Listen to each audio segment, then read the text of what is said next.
Good morning, જય શ્રી કૃષ્ણ બધાને.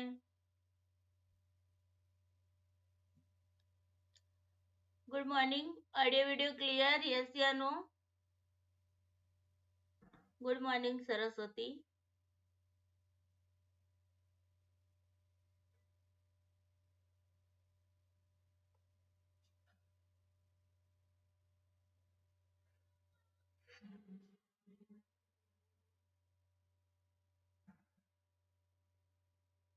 બધાને good morning. Audio video clear છે? યસ યા નો? પ્લીઝ એક વખત કહી દો તો ક્લાસને સ્ટાર્ટ કરીએ આપણે.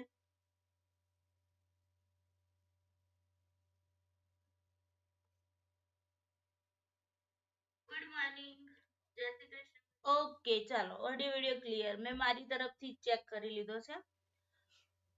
Okay, good morning Saraswati. ક્લાસને સ્ટાર્ટ કરીએ.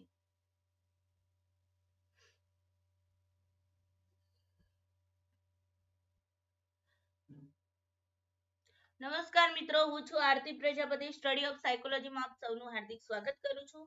મિત્રો, આજના ક્લાસની અંદર આપણે પેપર સોલ્યુશન જે બાકી હતું એમાં પાર્ટ 3 લઈને આવ્યા છીએ, જેમાં ક્વેશ્ચન નંબર 51 થી આપણે 75 નંબરના ક્વેશ્ચન કરવાના છે વિથ ડિટેલ્સમાં. ઓકે, ચાલો તો ફટાફટ વિડીયોને લાઈક કરી દેજો. તમારા મિત્રો સુધી વધુને વધુ શેર કરવાનો પ્રયત્ન કરજો, જેથી કરીને એમના સુધી પણ આપણી ચેનલ વિશે વાત જાય અને એ લોકોને પણ ખબર પડે કે સાયકોલોજીમાં પણ કોઈ યુટ્યુબ ચેનલ છે. ઓકે, ચાલો.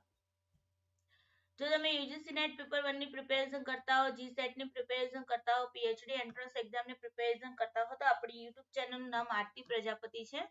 ઓકે, અને જે આપણી મેન ચેનલ છે. જ્યારે સાયકોલોજી માટે સ્પેશિયલી આપણે અલગથી યુટ્યુબ ચેનલ સ્ટાર્ટ કરેલી છે, જેનું નામ છે સ્ટડી ઓફ સાયકોલોજી, જ્યાં તમે અત્યારે વિડીયોને જોઈ રહ્યા છો. તો બંને ચેનલોને સબસ્ક્રાઇબ કરી રાખવી. યુજીસી નેટની ટેલિગ્રામ ચેનલની લિંક અહીંયા આપેલી છે. જો કોઈ મિત્ર યુજીસી નેટની પ્રિપેરેશન કરતા હોય પેપર 1 ની, તો અહીંયા લિંક આપી છે, એ મુજબ તમે ત્યાં જોઈન થઈ શકો છો. પીએચડી માટે આપણી ટેલિગ્રામ ચેનલ અલગથી છે, જ્યાં તમને પીએચડી અંગેની ઇન્ફોર્મેશન પ્રોવાઈડ કરવામાં આવે છે. તો જે મિત્રોને પીએચડી કરવાનો વિચાર હોય અને તેમને ઇન્ફોર્મેશનની જરૂર હોય તો આ ટેલિગ્રામ ચેનલમાં જોઈન થઈ જવું. જીસેટ પેપર 1 માટે અલગથી આપણી ટેલિગ્રામ ચેનલ છે. તો ત્યાં જે મિત્રોને જીસેટ ની પ્રિપેરેશન કરવી હોય પેપર 1 ની, તો અહીંયા જોઈન થઈ શકે છે. એન્ડ સાયકોલોજી વાળા માટે મનોવિજ્ઞાનની પાઠશાળા, ગુજરાતીમાં જ લખેલું છે, મનોવિજ્ઞાનની પાઠશાળા. મનોવિજ્ઞાનની પાઠશાળા કરીને ટેલિગ્રામ ચેનલ છે, તો તમે ત્યાં જોઈન થઈ શકો છો. ચાલો સ્ટાર્ટ કરીએ. ઓકે, ચાલો સરસ્વતી આજે પ્રેઝન્ટ છે. ઓકે, ચાલો તો ક્લાસને શરૂ કરીએ.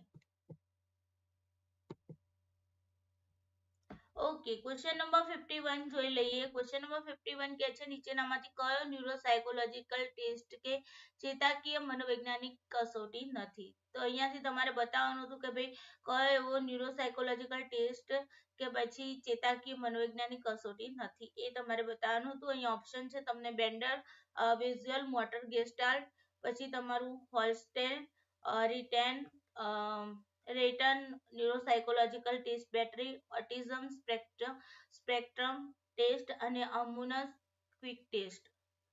તો આનો આન્સર કરો દરેક મિત્રો. ચાલો, જે પણ મિત્રો પ્રેઝન્ટ છે એ લોકો આન્સર કરશે.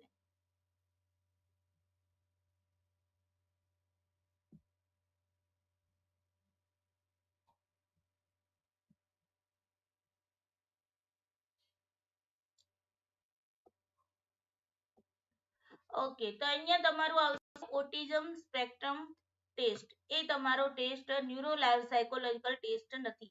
બાકીના ત્રણ જે તમારા ટેસ્ટ છે એ ત્રણે ત્રણ શું છે? ન્યુરો સાયકોલોજીકલ ટેસ્ટ છે. તો તેના વિશે થોડી ઇન્ફોર્મેશન આપણે લઈ લઈએ. તો અહીંયા આપણે વાત કરીએ કે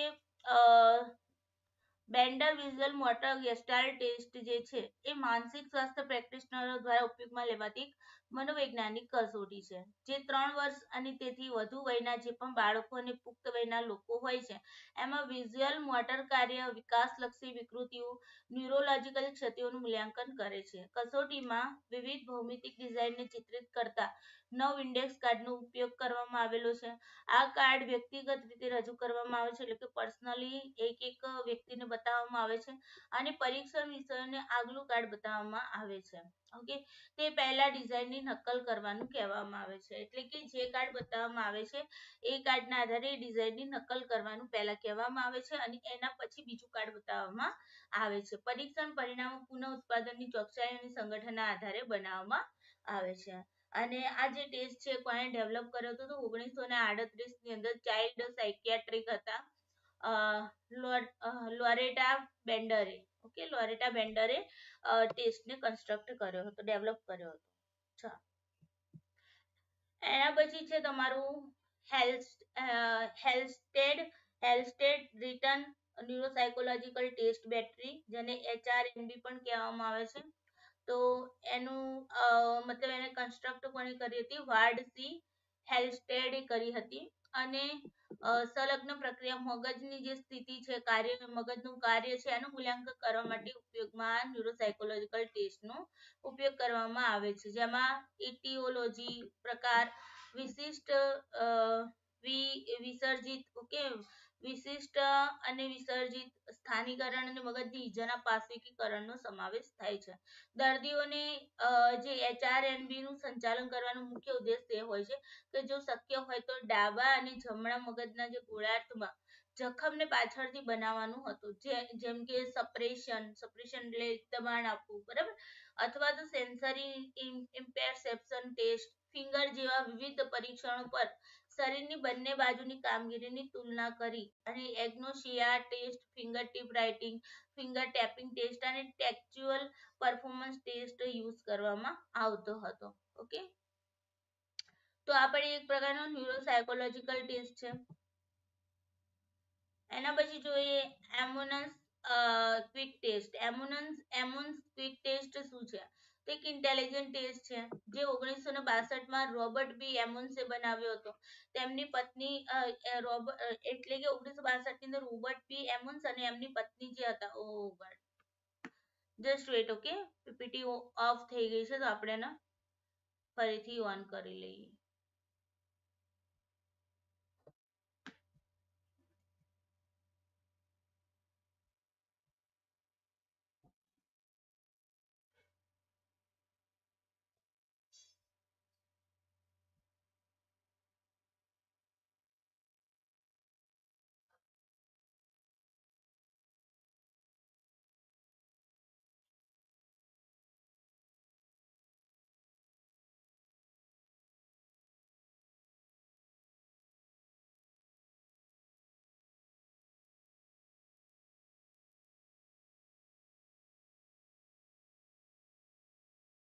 ઓકે, ચાલો,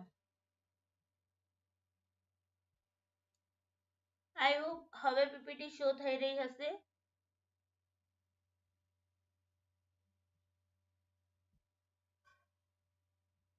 ઓકે, નેક્સ્ટ આગળ જોઈએ. એમોન્સ ક્વિક ટેસ્ટ જે છે એના વિશે વાત કરતા હતા. તો આ કોને બનાવ્યો હતો? 1962 માં રોબર્ટ બી એમોન્સ અને એમની પત્ની જે હતા કેરોલ એચ એમોન્સ દ્વારા ડિઝાઇન કરવામાં આવી હતી. આ પરીક્ષણનો ઉપયોગ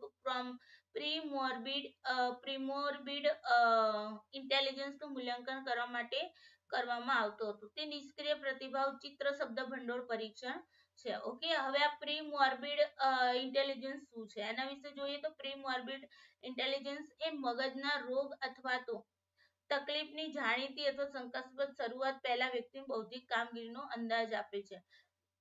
આ પરીક્ષણનો ઉપયોગ પ્રીમોર્બિડ ઇન્ટેલિજન્સનું મૂલ્યાંકન કરવામાં મદદ કરવા માટે ઘણા વર્ષોથી કરવામાં આવે છે. ઓકે, એટલે કે જો મગજના રોગો છે અને જે પણ મગજની તકલીફ છે એને જાણીતી શંકાસ્પદ શરૂઆત પહેલા જ વ્યક્તિની બૌદ્ધિક કામગીરીનો અંદાજ ત્યાંથી મૂકવામાં આવતો હતો કે ભાઈ એની બૌદ્ધિક કામગીરી કેટલી હશે એનો અંદાજ મૂકવા માટે આનો ઉપયોગ કરવામાં આવતો હતો. મતલબ મૂળ રૂપથી આ પણ ન્યુરોલોજી સાથે સંકળાયેલું છે. ઓકે, ઓકે, તો અહીંયા તમારો આન્સર આવશે C is the correct answer. Okay, ચાલો નેક્સ્ટ ક્વેશ્ચન જોઈએ. Question number 52.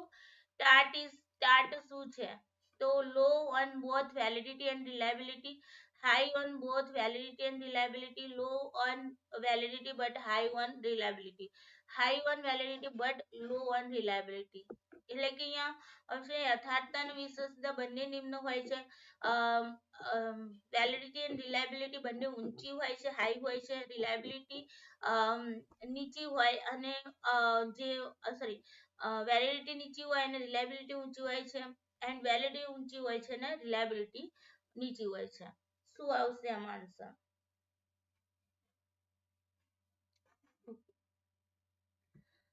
ચાલો આનો આન્સર કરો. ઓકે, તો અહીંયા કેવું હોય કે ભાઈ તમારી વેલિડિટી એન્ડ રિલાયબિલિટી બંને લો હોય છે. ટાટ ની અંદર શું થાય છે? રિલાયબિલિટી એન્ડ વેલિડિટી બંને લો હોય છે. એના વિશે ટાટ વિશે આપણે જોઈએ. ઓકે, ગુડ મોર્નિંગ જાગૃતિ. ચલો, તો A is the correct answer. થોડું થીમેટિક એપ્રિસિએશન ટેસ્ટ વિશે જોઈએ, કારણ કે અહીંયાથી ક્વેશ્ચન ઘણીવાર તમારા પીએચડી એન્ટ્રન્સ એક્ઝામમાં પણ આવતા હોય છે. ઓકે, મોસ્ટલી આવતું જ હોય છે. ટાટને લગતો ક્વેશ્ચન આવી જ જાય છે. તો આપણા માટે વેરી ઇમ્પોર્ટન્ટ છે, જોઈ લઈએ. સાયકોલોજીકલ પર્સનાલિટી ટેસ્ટ છે, પ્રોજેક્ટિવ ટેસ્ટ પણ એને કહેવામાં આવે છે. ડેવલપ કોણે કર્યું હતું? હેનરી મોરેએ કર્યું હતું અને Christina De Morgan. Okay, Murray અને મોર્ગન આપણે એવી રીતે બોલતા હોય છે. આ તો ફૂલ ફોર્મ લખેલું છે એમનું, તો યાદ રાખી લઈએ. હેરી મુરે, મુરેના હેનરીની જગ્યાએ તમને બીજા કોઈનું નામ આપી દે, તમને ખ્યાલ હોવો જોઈએ. તો હેનરી મુરે અને ક્રિસ્ટીના ડી મોર્ગન દ્વારા 1930માં આ ટેસ્ટનું ડેવલપ કરવામાં આવી હતી. ટોટલ એની અંદર કેટલા કાર્ડ છે? તો ધ્યાન રાખજો, ટોટલ 31 કાર્ડ છે. અહીંયાથી કન્ફ્યુઝન થાય છે. ક્વેશ્ચન પણ અહીંયાથી આવે છે. હું આ બોક્સને 7 સ્ટાર આપું છું, કારણ કે તમારા માટે ઇમ્પોર્ટન્ટ છે. ઓકે, ક્યારેક પૂછાઈ શકે છે. તો ટોટલ કાર્ડ કેટલા છે? ટાટની અંદર 31 કાર્ડ છે. હવે તમે એની અંદર 30 કાર્ડ છે ને બ્લેક એન્ડ વ્હાઇટ છે. 30 કાર્ડ કેવા છે? બ્લેક એન્ડ વ્હાઇટ છે. અને એક કાર્ડ હોય છે એ બ્લેન્ક હોય છે. બ્લેન્ક મતલબ કોરું હોય છે. કેવું હોય છે? કોરું હોય છે. 30 કાર્ડ તમારા બ્લેક એન્ડ વ્હાઇટ હોય છે, બરાબર. એની અંદર ચિત્રો હોય છે, ચિત્રવાળા કાર્ડ હોય છે બ્લેક એન્ડ વ્હાઇટ. અને એક કાર્ડ હોય છે એ કેવું હોય છે? બ્લેન્ક હોય છે. બ્લેક ની બ્લેન્ક. ઓકે, બ્લેન્ક હોય છે, કોરું હોય છે. 10 કાર્ડ હોય છે ને એ મેલ માટેના હોય છે, પુરુષો માટેના હોય છે. 10 કાર્ડ સ્ત્રીઓ માટેના હોય છે અને 10 કાર્ડ કોમન હોય છે. કેવા હોય છે? કોમન હોય છે. મતલબ કે બંનેને બતાવવામાં આવે, સ્ત્રી પુરુષ બંનેને બતાવવામાં આવતા હોય છે. ઓકે, તો ધારો કે માની લો કે કોઈ સ્ત્રીને આ ટેસ્ટ આપવાનું છે, બરાબર. તો કોઈ સ્ત્રીને આપણે ટેસ્ટ આપવાનું થશે તો એને આપણે 10 કાર્ડ કયા બતાવીશું? 10 કાર્ડ ફિમેલના બતાવીશું, પ્લસ 10 કાર્ડ કયા બતાવશું? કોમન બતાવશું. ઓકે, અને એક પ્લસ એક કાર્ડ કઈ બતાવશું? બ્લેન્ક બતાવશું, જે કે આપણે કોરું પેજ હોય છે. ઓકે, તો ટોટલ મળીને આપણે કોઈ પણ એક વ્યક્તિ છે, ટાટ અંતર્ગત આપણે કોઈ પણ વ્યક્તિનો ટેસ્ટ લઈએ છીએ, તો ટોટલ વ્યક્તિને કેટલા કાર્ડ બતાવીએ છીએ? કોઈ એક વ્યક્તિને ટોટલ કેટલા કાર્ડ બતાવીએ છીએ? તો 21 કાર્ડ બતાવીએ છીએ. કેટલા કાર્ડ બતાવીએ છીએ? 21 કાર્ડ. અને જો તમને પ્રશ્ન એવો પૂછે કે કેટલા ચિત્રવાળા કાર્ડ બતાવવામાં આવે છે કોઈ એક વ્યક્તિની વાત કરીએ છીએ. ઓકે, તો એક વ્યક્તિને ચિત્રવાળા કાર્ડની વાત આવશે તો 20 કાર્ડ. અને ટોટલ કાર્ડ આવશે, આ શું છે? ચિત્રવાળા કાર્ડ. અને ટોટલ કાર્ડ આવશે તો ટોટલ કેટલા આવશે ભાઈ? 21 કાર્ડ આવશે. અહીંયા ખ્યાલ આવી ગયો? એ જ રીતે આ સ્ત્રીની વાત કરી, કોઈ પુરુષ છે, પુરુષ ઉપર ટાટનું ટેસ્ટ અપ્લાય કરવો છે, તો પુરુષને 10 કાર્ડ કયા બતાવવામાં આવશે? પુરુષના બતાવવામાં આવશે, પુરુષના ચિત્રોવાળા. 10 કાર્ડ કેવા હશે? કોમન હશે, જ્યાં સ્ત્રી પુરુષ બંનેના ચિત્ર હશે કાર્ડની અંદર. અને એક કાર્ડ પ્લસ એને કયો? બ્લેન્ક બતાવવાનો, મતલબ એને પણ 21 કાર્ડ બતાવવામાં આવશે. બટ જો તમને ચિત્રવાળા કાર્ડની વાત કરે તો 20 કાર્ડ બતાવવામાં આવે છે. ટોટલ કાર્ડ, જો ઓવરઓલ ટોટલ કાર્ડ પૂછવામાં આવે કે ટાટમાં ટોટલ કાર્ડ કેટલા છે, તો 31 છે. 30 કાર્ડ, જો તમને ચિત્રવાળા કાર્ડની વાત પૂછવામાં આવે તો 30 કાર્ડ તમારા સ્ક્રેચ વાળા છે. ચિત્ર એટલે કે સ્ક્રેચ કરેલું છે, બ્લેક એન્ડ વ્હાઇટ છે ને એટલે સ્ક્રેચ કરે ને, પેલી પેન્સિલથી સ્ક્રેચ કર્યું હોય એ રીતે. ઓકે વ્હાઈટ પેપર ની અંદર પેન્સિલ થી સ્ક્રેચ કરો અને બ્લેક એન્ડ વ્હાઈટ કહેવાય. તો બ્લેક એન્ડ વ્હાઈટ એ ટાઈપના કાર્ડ છે બરાબર. 30 કાર્ડ ચિત્રવાળા છે, એક કાર્ડ કોરું છે. આ 30 કાર્ડ માંથી 10 કાર્ડ મેલ માટે છે, 10 કાર્ડ ફિમેલ માટે છે અને તમારું એક કાર્ડ જે છે બ્લેન્ક હોય છે ટોટલ, અને 10 કાર્ડ તમારા કોમન હોય છે જે બંનેને બતાવી શકાય તેવા હોય છે. Is this clear? તો અહીંયાથી કન્ફ્યુઝન બિલકુલ પણ ન થવી જોઈએ. એક એક લાઈનમાંથી ક્વેશ્ચન આવી શકે છે. ઓકે, ટોટલ કાર્ડ સીન પર પર્સન મેં અહીંયા લખેલું છે કે એક પર્સનને કેટલા પર પર્સન એટલે કે વ્યક્તિ દીઠ જોવા જઈએ તો એક પર્સનને તમે કાર્ડ જ્યારે બતાવો છો તો 20 કાર્ડ ચિત્રવાળા, એક કાર્ડ તમારું કેવું હશે, એક કાર્ડ બ્લેન્ક હશે. Is this clear? 20 માંથી પણ 10 કાર્ડ કેવા હશે, 10 કાર્ડ જો વ્યક્તિ મેલ હશે તો મેલના બતાવવામાં આવશે, વ્યક્તિ ફિમેલ હશે તો ફિમેલના 10 કાર્ડ બતાવવામાં આવશે અને 10 કાર્ડ કોમન બતાવવામાં આવશે.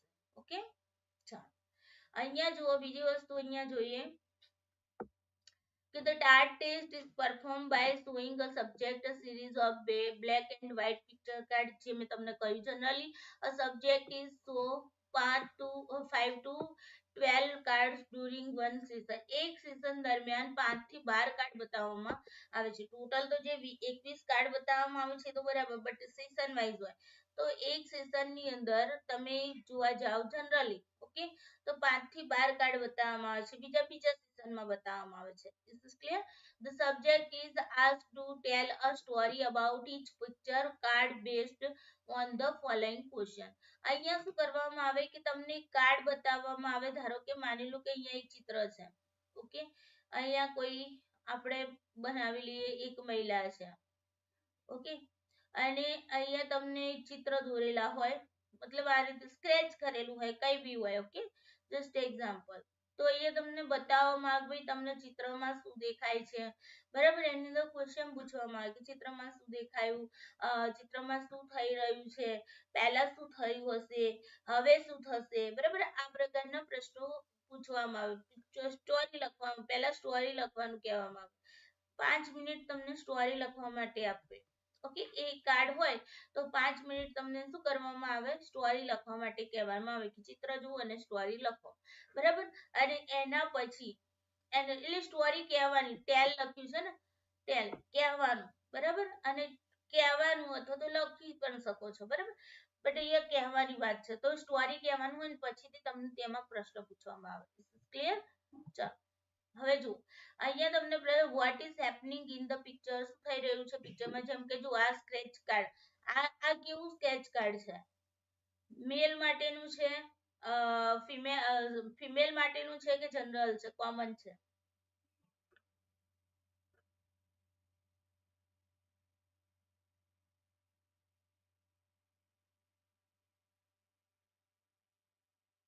બસ જાગૃતિ, હું પણ મજામાં છું. કેમ જુગાડ કરવો પડ્યો? યસ કોમન છે. હા, આ કેવું છે, કોમન છે. કેમ કોમન કીધું ભાઈ, કારણ કે જો અહીંયા ફિમેલ છે અને અહીંયા જુઓ અહીંયા મેલ છે હે ને, તો આ કાર્ડ જે છે કેવું છે, કોમન કાર્ડ છે ઓકે.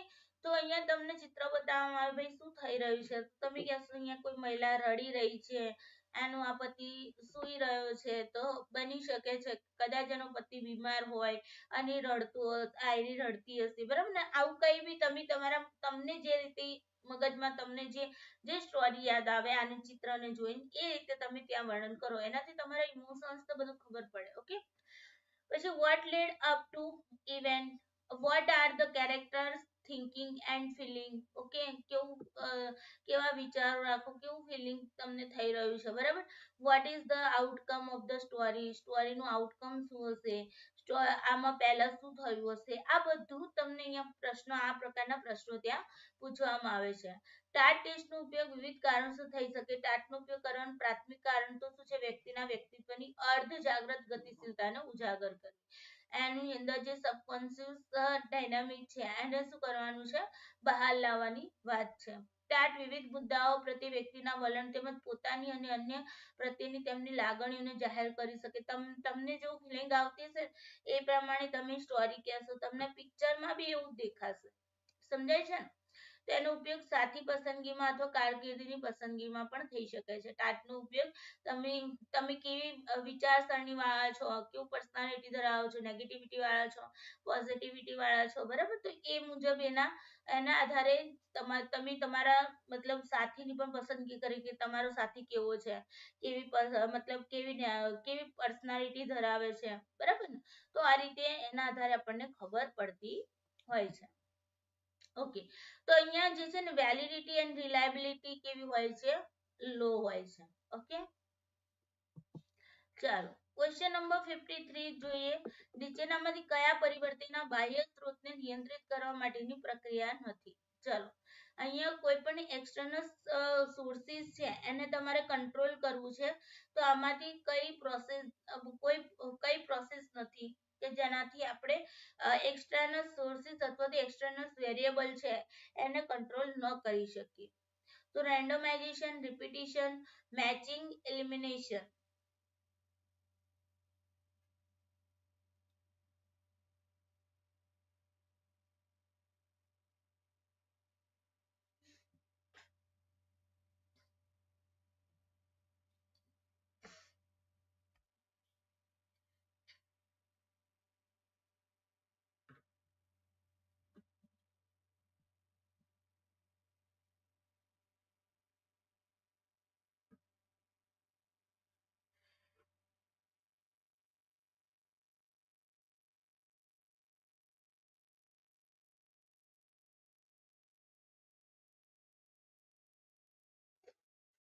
તો અહીંયા તમારો આન્સર આવશે repetition is the correct answer. જો રેન્ડમાઇઝેશન જે છે, રેન્ડમલી આપણે સેમ્પલ ને લઈ અને જે પણ એક્સટર્નલ સોર્સિસ હોય છે એના ઉપર આપણે કંટ્રોલ કરી શકીએ છીએ, બરાબર. મેચિંગ ની અંદર આપણે શું કરીએ છીએ, પેરમાં સેમ વ્યક્તિઓ લઈએ છીએ, બરાબર, અને મેચિંગ કરીએ છીએ.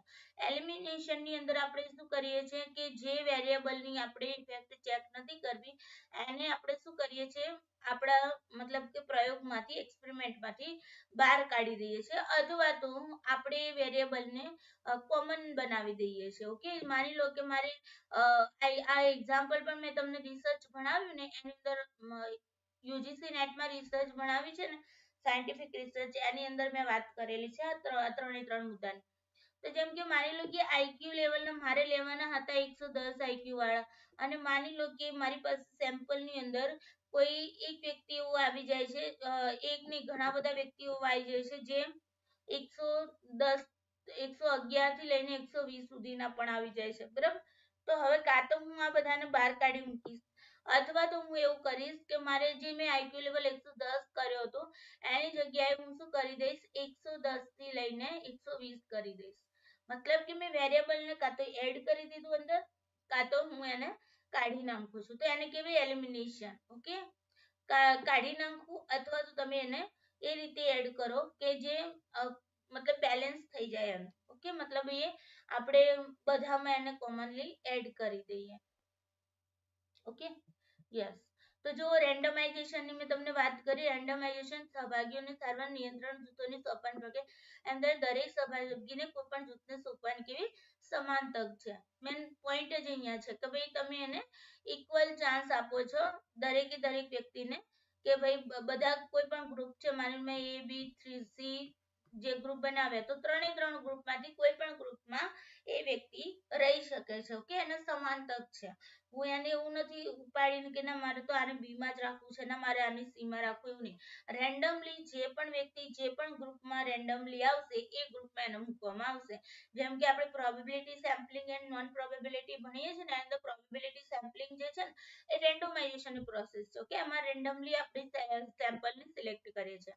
મેચિંગ ની અંદર મેં તમને વાત કરી કે આપણે શું કરીએ છીએ કે જો સારવાર કરાયેલ અને બિન સારવાર એકમોની તુલના કરીને સારવારનું અસરકારક મૂલ્યાંકન કરી પેર બનાવી દઈએ કે ભાઈ આ સારવાર કરાય અને આ બિન સારવાર કરાય કે બિન સારવાર, મતલબ કે આ એક્સપેરિમેન્ટલ તમારા એક્સપેરિમેન્ટલ ગ્રુપમાં રહેશે, આ તમારા કંટ્રોલ ગ્રુપમાં. ઓકે, તો આ રીતે એને પેર બનાવીએ છીએ, તો એને શું કહેવાય, મેચિંગ કર્યું કહેવાય. ઓકે, એલિમિનેશન મેં તમને કહ્યું કે ભાઈ એને આપણે કાઢી મૂકીશું, બરાબર. અથવા જો અહીંયા આપેલું કે બંને જૂથોમાં સમાન આઈક્યુ ને એપ્લિકેટર્સ મૂકીને નિયંત્રિત કરી શકાય, અથવા તો તમે એને શું કરો, કાં તો તમે એને બહાર કાઢી દો. ઓકે, નિકાલ કરી દો. તો આ જરૂર અભ્યાસમાંથી દૂર કરો, જેથી આશ્રિત ચલ પર તેની અસર દૂર કરી શકાય. કાં તો દૂર કરો, કાં તો એ રીતે કંટ્રોલ કરી અને એને એડ કરી દો. તેને કહેવાય એલિમિનેશન. ઓકે, તો અહીંયા repetition is the correct answer, જેનાથી આપણે એક્સટર્નલ સોર્સિસ જે હોય છે એને આપણે વેરિયન્સ નું જે પણ એક્સટર્નલ સોર્સિસ છે એને આપણે કંટ્રોલ નથી કરી શકતા. ઓકે, ચાલો ક્વેશ્ચન નંબર 54 કરો. ક્વેશ્ચન નંબર 54 કહે છે નીચેનામાંથી કયું પ્રિમાક સિદ્ધાંતની સમજૂતી છે?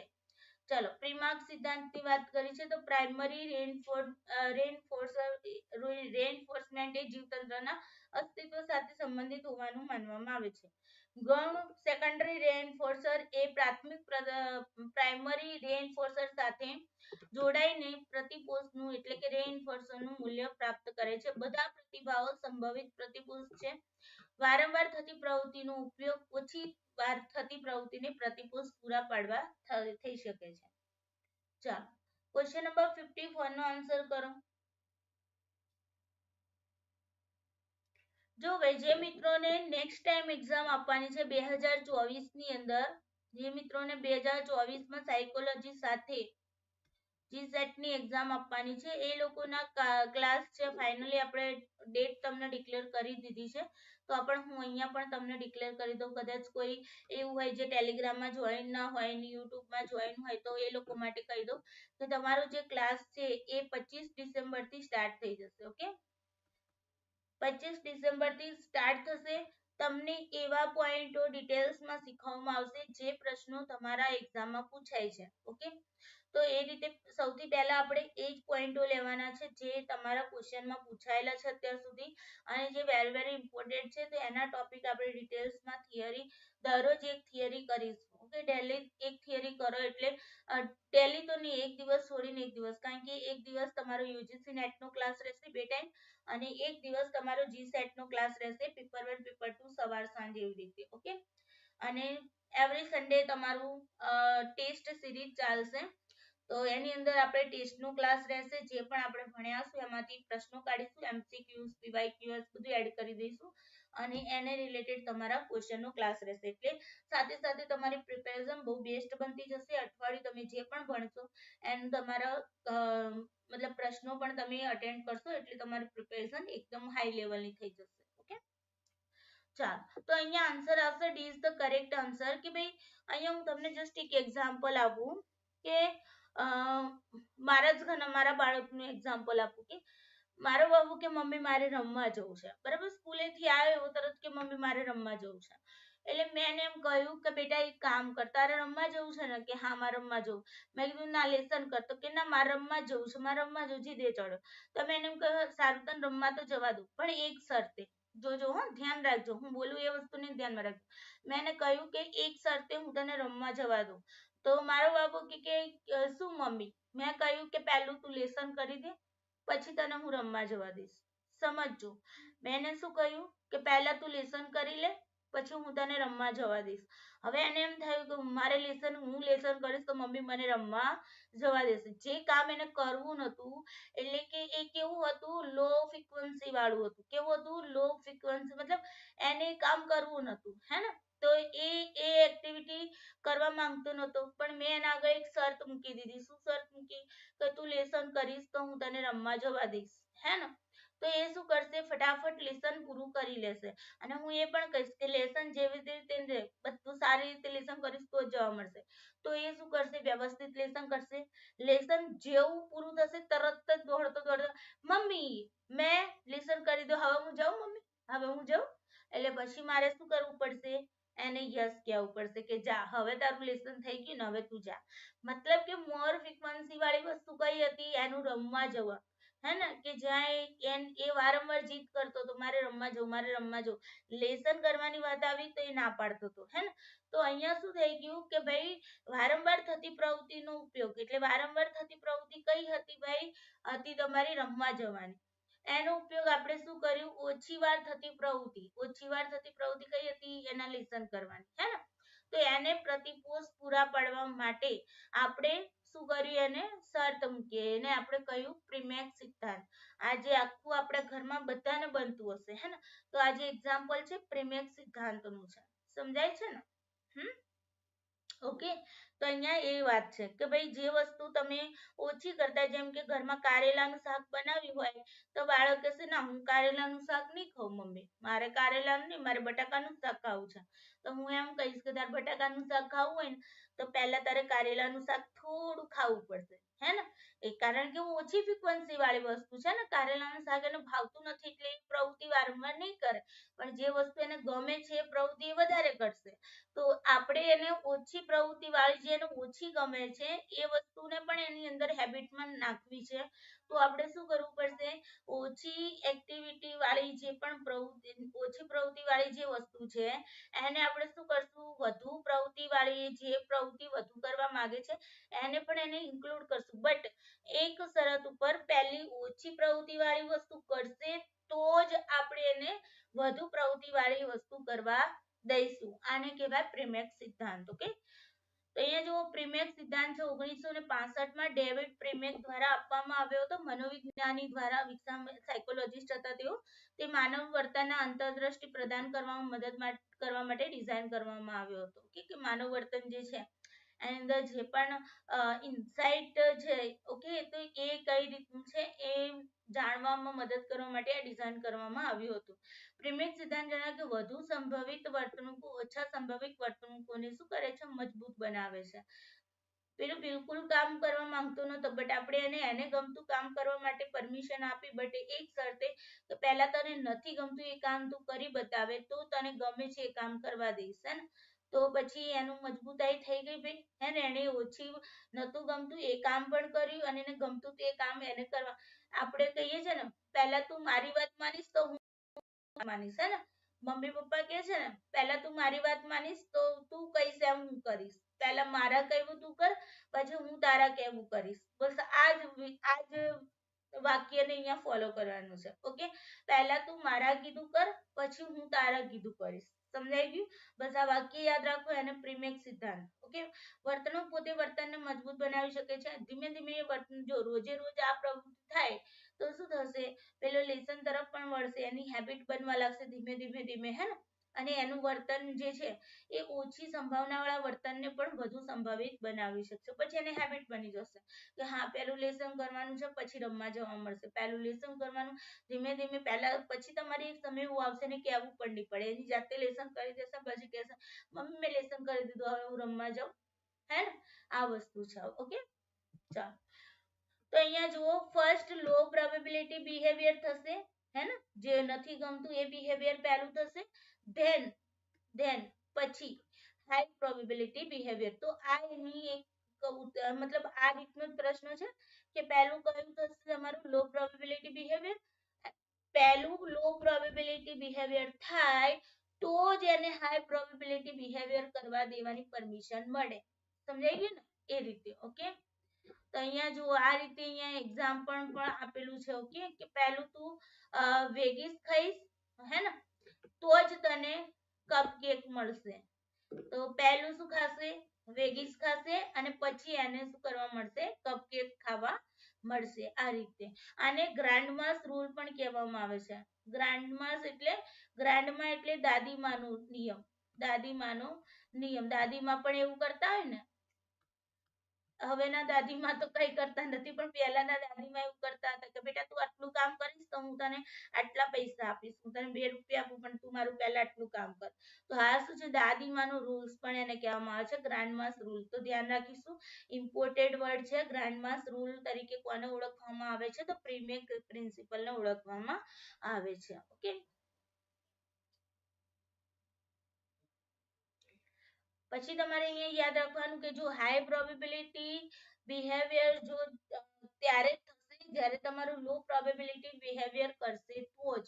ધ્યાન રાખજો. ઓકે, ઓકે, તો અહીંયા તમારું D is the correct answer. ચાલો ક્વેશ્ચન નંબર 55 કરીએ. ક્વેશ્ચન નંબર 55 કરીએ. જે વ્યક્તિના વિકાસના ક્રમમાં નૈતિક વિકાસનો ઉચ્ચ તબક્કો છે.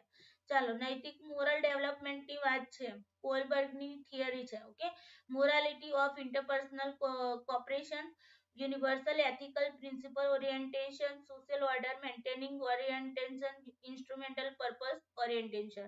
जो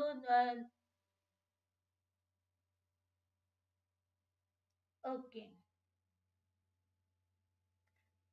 यस, बिल्कुल, जागृति.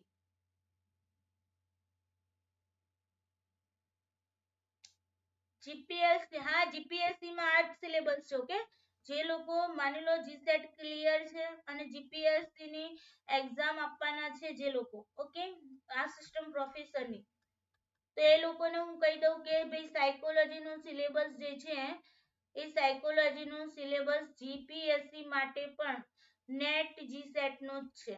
નેટ એન્ડ જીસેટ બંને એક જ સેમ જ છે. Okay, NET GSET and GPSC ત્રણેયનું સિલેબસ એક છે. આ ઇન્ફોર્મેશન હું આપી ભૂલી ગઈ છું ટેલિગ્રામમાં, બટ આજે હું આપી દઈશ, ક્લાસ પૂરો થાય એટલે આપી દઈશ. Okay, NET GSET and GPSC ત્રણેયનું સિલેબસ તમારો આસિસ્ટન્ટ પ્રોફેસર જે જીપીએસસી માં છે ત્રણેયનું સિલેબસ એક જ છે સાયકોલોજીમાં, એમાં કોઈ ચેન્જીસ નથી.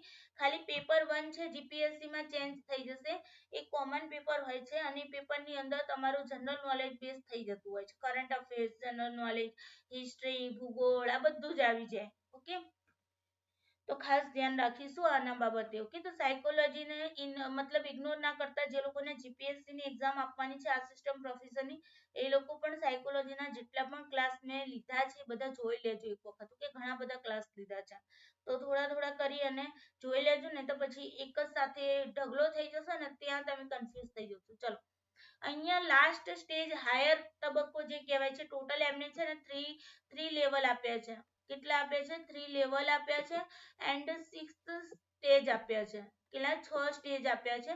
3 લેવલ છે, તો દરેક લેવલના કેટલા છે? દરેક લેવલના બે સ્ટેજ છે. ઓકે, એની અંદર લાસ્ટ સ્ટેજ છે તમારું યુનિવર્સલ એથિકલ પ્રિન્સિપલ. ઓકે, તો B is the correct answer.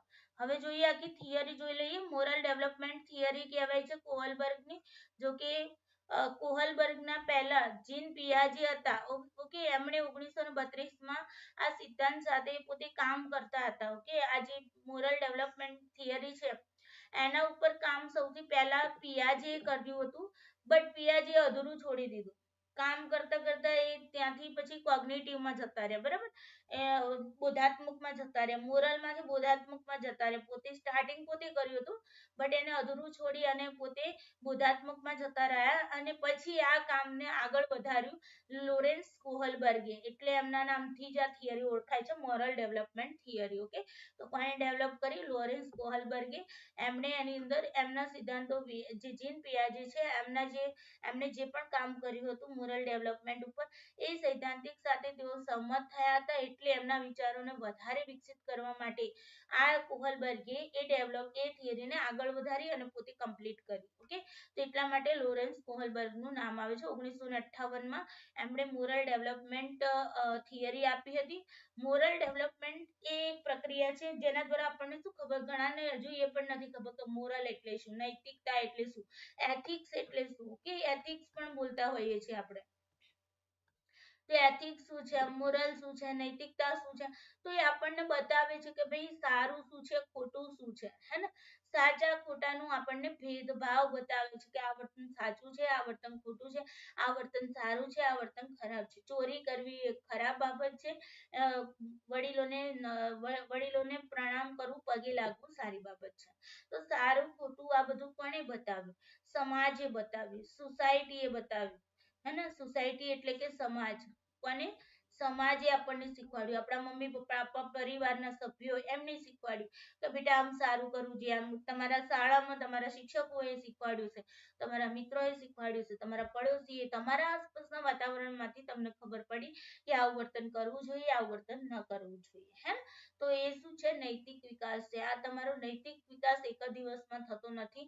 જન્મથી લઈ તમે જેમ જેમ મોટા થતા જાઓ છો એમ એમ તમારો નૈતિક વિકાસ ડેવલપ થતો જાય છે. ઓકે, શરૂઆત શરૂઆતમાં કેવું હોય કે તમે મમ્મી પપ્પા જે કે એ તમે માનતા હોય, પછી સમાજ કે તમે કે માનતા હોય, બરાબર ને. એના પછી શું થશે કે તમે ખુદથી નિર્ણય લેવા લાગશો, હે ને. અને પછી તમે સમજશો કે યુનિવર્સલ નિયમ શું છે. તો આ રીતે 6 સ્ટેજીસ ની અંદર આ કામ કરતું 3 તબક્કા છે, 3 લેવલ છે અને 6 સ્ટેજ છે. ઓકે, જે મોરલ ડેવલપમેન્ટ થિયરી. એમાં હેન્જની સ્ટોરી આપેલી છે. હેન્જને આપણે હિંજ પણ કહેતા હોઈએ છીએ.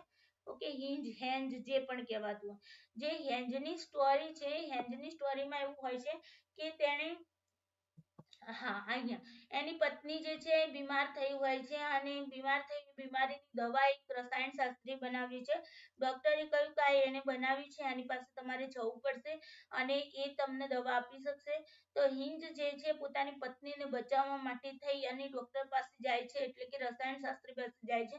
તો રસાયણ શાસ્ત્રી એમ કહે છે કે મેં દવા વેચવા માટે, પૈસા કમાવા માટે બનાવી છે, એટલા માટે હું દવા આટલા રૂપિયામાં આપીશ. હવે જે કિંમત એ દવાની હતી એનાથી 3 ગણી કિંમત એને હિંજને કીધી હતી. જોકે હિંજે બધેથી થોડા ઉઘરાવીને પૈસા કર્યા, તો પણ તે અડધા પૈસા જ કરી શક્યો હતો, પૂરા પૈસા નહોતા કરી શક્યો. તો એને હિંજે રસાયણ શાસ્ત્રીને વાત કરી કે હું તમને પાછળથી પૈસા આપી દઈશ, પણ પ્લીઝ તમે અત્યારે મને દવા આપો, મારી પત્નીને જીવ બચાવવો ખૂબ જ જરૂરી છે. બટ તો પણ એ રસાયણ શાસ્ત્રી માન્યો નહીં. અને છેવટમાં એ દુવિધામાં હતો, જેને આપણે ડિલેમા કહેવામાં આવ્યું. શું કહેવામાં આવે? સોશિયલ ડિલેમા અથવા તો મોરલ ડિલેમા, સોરી, મોરલ ડિલેમા એનું નામ આપવામાં આવ્યું મોરલ ડિલેમા. હવે મોરલ ડિલેમા એટલે દુવિધા. દુવિધા મતલબ અસમંજસ.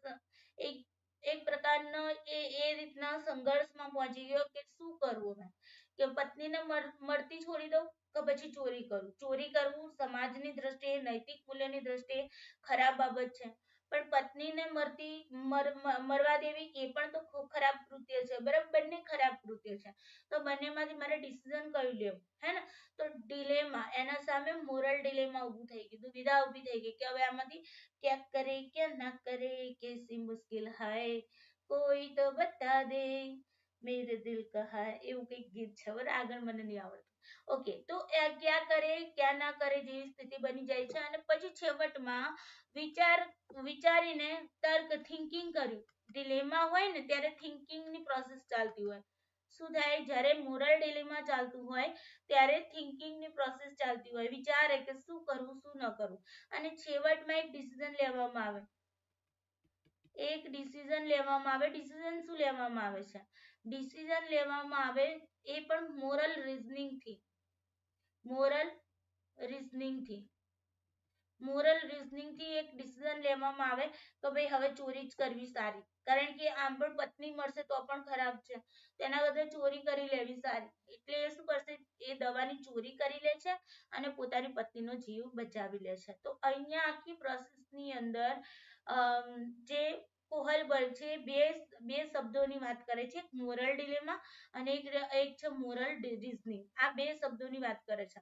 તો ક્યારેક તમને પૂછાય મોરલ રીઝનિંગ, ફાઇનલ ડિસિઝન લેવામાં આવે છે મોરલ રીઝનિંગમાં, અને મોરલ ડિલેમામાં થિંકિંગ કરવામાં આવે છે, દુવિધામાં છે, એટલે શું કરવું શું ન કરવું એ સ્થિતિ છે. ઓકે, સ્ટેજીસ ની વાત કરીએ તો અહીં, અને પછી આ સ્ટોરી છે ને બાળકોને કહેવામાં આવી હતી અને કહ્યું હતું કે ભાઈ આમાંથી તમે શું અભિપ્રાય આપશો. તો કેટલાક બાળકોએ એમ કહ્યું કે હિંજે આવું નતું કરવા જેવું, હિંજે ચોરી કરી એ ગુનો કર્યો. કેટલાક બાળકોએ એમ કહ્યું કે હિંજે પોતાની પત્નીને બચાવવા માટે જે કર્યું એ સારું કર્યું, કારણ કે કોઈ વ્યક્તિનું કોઈ પણ માનવી છે એનો જીવ એ કોઈ વસ્તુ કરતા મતલબ એના કરતા વસ્તુ કોઈ દિવસ વધારે મહત્વની ન હોવી જોઈએ, બરાબર ને. પછી કોઈકે એમ કહ્યું કે હા, હિંજે જે કામ કર્યું છે એ સારું છે, બટ એને સોશિયલ રૂલ્સ પણ ન તોડવા જોઈએ. ઓકે, કારણ કે જો રૂલ્સ એ એક જ વ્યક્તિ તોડશે તો બધા વ્યક્તિ તોડશે, અને સોશિયલ રૂલ્સ તોડશે તો પછી સોશિયલ રૂલ્સ નો કોઈ મિનિંગ નહીં રહે, બરાબર. તો આ પ્રકારે બધાએ અલગ અલગ પોતાના મંતવ્યો આપ્યા હતા. ઓકે, અહીંયા જોઈએ તો સ્ટેજીસ તમને પૂછાય છે અને લેવલ પૂછાય છે. 3 લેવલ છે. પહેલું લેવલ છે તમારું પ્રી કન્વેન્શનલ લેવલ છે. ઓકે, હું આને હટાવી લઉં. પહેલું છે પ્રી કન્વેન્શનલ લેવલ, જે તમારું 3 થી 7 વર્ષના બાળકોમાં જોવા મળતું હોય. પછી કન્વેન્શનલ લેવલ આવે છે 8 થી 13 વર્ષના બાળકોમાં, અને એના પછી એડલ્ટહુડ ની અંદર આવી જશે પોસ્ટ કન્વેન્શનલ લેવલ. ઓકે, તો 3 લેવલ છે. તો એ 3 લેવલમાં જોઈ લઈએ. પહેલું લેવલ જે છે પ્રી કન્વેન્શનલ ની અંદર moral reasoning base on reward and punishment. અહીંયા આપણે એમ જોવામાં આવે કે ભાઈ પનિશમેન્ટ, જેમ કે એના બે સ્ટેજીસ બતાવે છે પ્રી કન્વેન્શનલ ના. એક છે અવોઇડિંગ પનિશમેન્ટ, એટલે કે વ્યક્તિ જે છે એ મોરલ એથિક્સ ને ફોલો કરે છે, કેમ કે પનિશમેન્ટ થી અવોઇડ મતલબ પનિશમેન્ટ થી બચવા માંગે છે. ઓકે, સજાથી બચવા માંગે છે, સજાથી દૂર રહેવા માંગે છે. હવે જે મિત્રો જે બાળકોએ એમ કહ્યું કે ભાઈ હા હિંજે ચોરી નથી કરવા જેવી, બરાબર, એની ખરાબ કાર્ય કરી, કેમ કે એ લોકોને ડર છે કે ભાઈ જો ચોરી કરીશું તો આપણને સજા થશે, ખરાબ કૃત્ય છે એટલા માટે, બરાબર ને. તો એ ચોરી એ સજાથી બચવા માટે થઈ અને આપણે એને શું કરીએ છીએ, આપણે મતલબ કે કોઈ અન્ય એવી દુવિધા હોય તો પણ આપણે એવું લોજિક મતલબ એવું શું કહેવાય ડિસિઝન લેતા હોઈએ છીએ જે મોરલ એથિક્સ ને ફોલો કરતું હોય. ઓકે, બટ અહીંયા પણ જરૂરી છે પત્નીનો જીવ, એક વ્યક્તિનો જીવ પણ તો જરૂરી હતો, વસ્તુ કરતા ઇમ્પોર્ટન્ટ હતો, હે ને. તો અહીંયા એ લોકો પનિશમેન્ટ થી બચવા માટે થઈ એમને આવું કહ્યું હતું કે ભાઈ હિંજે ચોરી નથી કરવા જેવી, બરાબર. સેલ્ફ ઇન્ટરેસ્ટ ની વાત આવશે અહીંયા, તો મતલબ કે અહીંયા અંદર ઇન્ટરેસ્ટ લેશે, હે. અહીંયા શું કરશે, ઇન્ટરેસ્ટ લેશે. પછી good boy attitude, good boy good girl વાળું અહીંયા તમને પૂછાય ઘણી વખત તો ગુડ બોય ગુડ ગર્લ વાળું સ્ટેજ કયો છે, તો કન્વેન્શનલ ની અંદર આવશે કે અહીંયા શું હશે, સારું બનવા માટે થઈને પણ સમાજના નિયમોને ફોલો કરશે. બાળક હોય ને તો એ પોતે તમે જોજો કોઈક આવે ને મહેમાન આવવાનું તો એટલું ડાયો ડાયો થઈ જાય, એટલું સારું સારું લગાડે, સામેવાળાને એમ લાગે હા તમારું બાળક તો કેટલું સારું છે. બાકી વાસ્તવમાં બાળક કેવું છે તો ઘરમાં મહેમાન ગયા પછી જ ખબર પડે, હે ને. તો ગુડ બોય ગુડ ગર્લ, સારું સારું બાળક બની અને વર્તન કરતું હોય છે સમાજમાં. ઓકે, આ જે સ્ટેજ છે તમારું સોશિયલ લેવલનું હોય, સમાજ જેમ કે છે એ વસ્તુને એક્સેપ્ટ કરતા હોય છે. લો એન્ડ ઓર્ડર મોરાલિટી, અહીંયા લો અને ઓર્ડર ને ફોલો કરશે, સમાજના નીતિ નિયમોને ફોલો કરશે. સોશિયલ કોન્ટ્રાક્ટ, અહીંયા સોશિયલ કોન્ટ્રાક્ટમાં રહેશે. અને છેલ્લું છે તમારું પ્રિન્સિપલ, યુનિવર્સલ પ્રિન્સિપલ. કયું છે, યુનિવર્સલ પ્રિન્સિપલ, જે હાયર લેવલે હોય છે. અહીંયા પણ વ્યક્તિ એવું વિચારશે કે ભાઈ યુનિવર્સલ રીતે શું વિચારવામાં, એવું નહીં કે ભાઈ ચલો નૈતિક નિયમો બનાવ્યા છે તો પછી આપણે બીજી કોઈ એવી પરિસ્થિતિ ઊભી થાય તો આ કામ નહીં કરો, એવું નહીં. ક્યારેક એવું પણ બનતું હોય છે કે ભાઈ રૂલ્સ ને તોડવા પણ પડે. જેમ કે એમ્બ્યુલન્સ હોય, બરાબર, તો એમ્બ્યુલન્સ લાલ લાઈટ હોય, સિગ્નલ હોય તો પણ ત્યાંથી ચાલી જાય, તો એ રૂલ્સ ને ફોલો નથી કરતી. કેમ? કારણ કે ત્યાં વ્યક્તિનો જીવ ઇમ્પોર્ટન્ટ છે, ત્યાં લાઈટ જે ટ્રાફિક સિગ્નલ છે એ ઇમ્પોર્ટન્ટ નથી.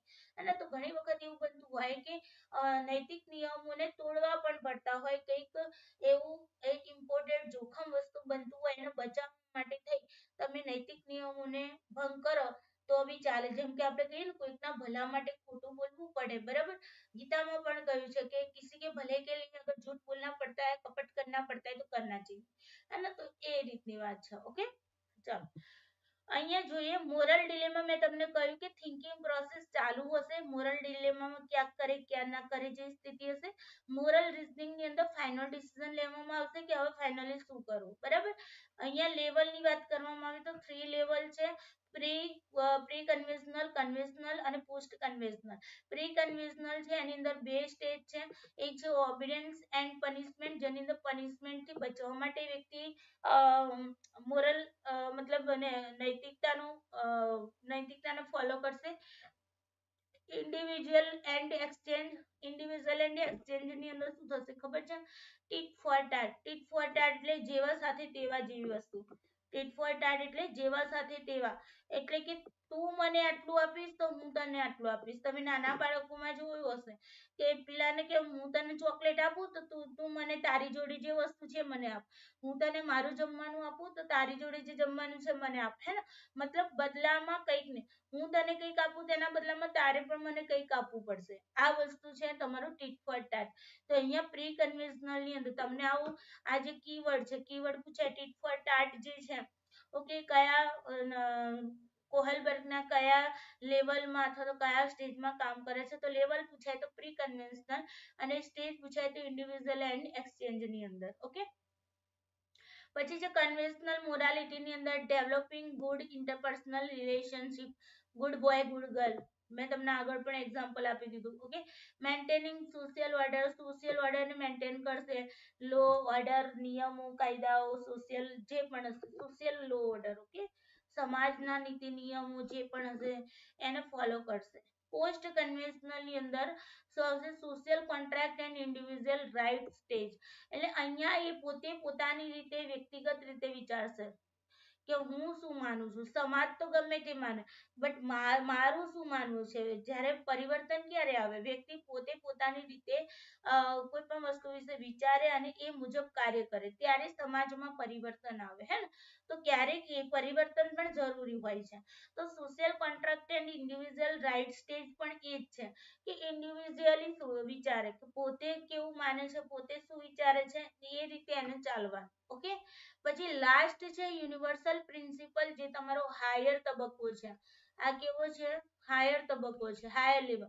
અને પ્રી કન્વેન્શનલ માં ઓબિડન્સ વાળો જે છે એ તમારો લો લેવલ નો તબક્કો. ઓકે, તો તમને આ રીતે પૂછાઈ શકે છે. હાયર લેવલમાં યુનિવર્સલ પ્રિન્સિપલ, યુનિવર્સલ રીતે શું, સાર્વત્રિક રીતે શું સારું છે ખોટું છે. ઓકે, યુનિવર્સલ એથિક્સ ને ફોલો કરવામાં આવે કે ભાઈ સાર્વત્રિક રીતે જોવા જઈએ, યુનિવર્સલ જોવા જઈએ, એવું નહીં પર્ટિક્યુલર સમાજને જ નહીં જોવાનું, પણ આખું યુનિવર્સલ લેવલે તમે જુઓ કે શું સારું શું ખોટું છે, તો એ રીતે તમે નિર્ણય લો. ઓકે, તો એ થઈ ગયું તમારું યુનિવર્સલ પ્રિન્સિપલ. આઈ હોપ તમને આખો જે થિયરી છે સમજાઈ ગઈ હશે. ઓકે, તો અહીંયા યુનિવર્સલ એથિકલ પ્રિન્સિપલ જે છે તમારું હાયર લેવલનું છે. ઓકે, ચાલો એના પછી છે તમારું નેક્સ્ટ ક્વેશ્ચન 56. તમારું ક્વેશ્ચન, જૂથની સફળતા માટે સામાજિક સંયોજનના નિયમો કયા ક્રમમાં અનુસરવામાં આવે છે? ભાઈ એક ગ્રુપ છે એને સક્સેસ કરવું હોય તો તમારે સોશિયલ કમ્બાઇનેશનમાં કયું સિક્વન્સનો રૂલ યુઝ કરવો પડે? એ છે એડિટિવ, ડિસજંક્ટિવ, કમ્પિટેન્સરી, કંજક્ટિવ. બી છે તમારું એડિટિવ, કમ્પિટેન્સરી, ડિસજંક્ટિવ, કંજક્ટિવ. સી છે ડિસજંક્ટિવ, કમ્પિટેન્સરી, કંજક્ટિવ, એડિટિવ. અને ડી છે તમારું કમ્પિટેન્સરી, કંજક્ટિવ, ડિસજંક્ટિવ અને એડિટિવ. ચાલો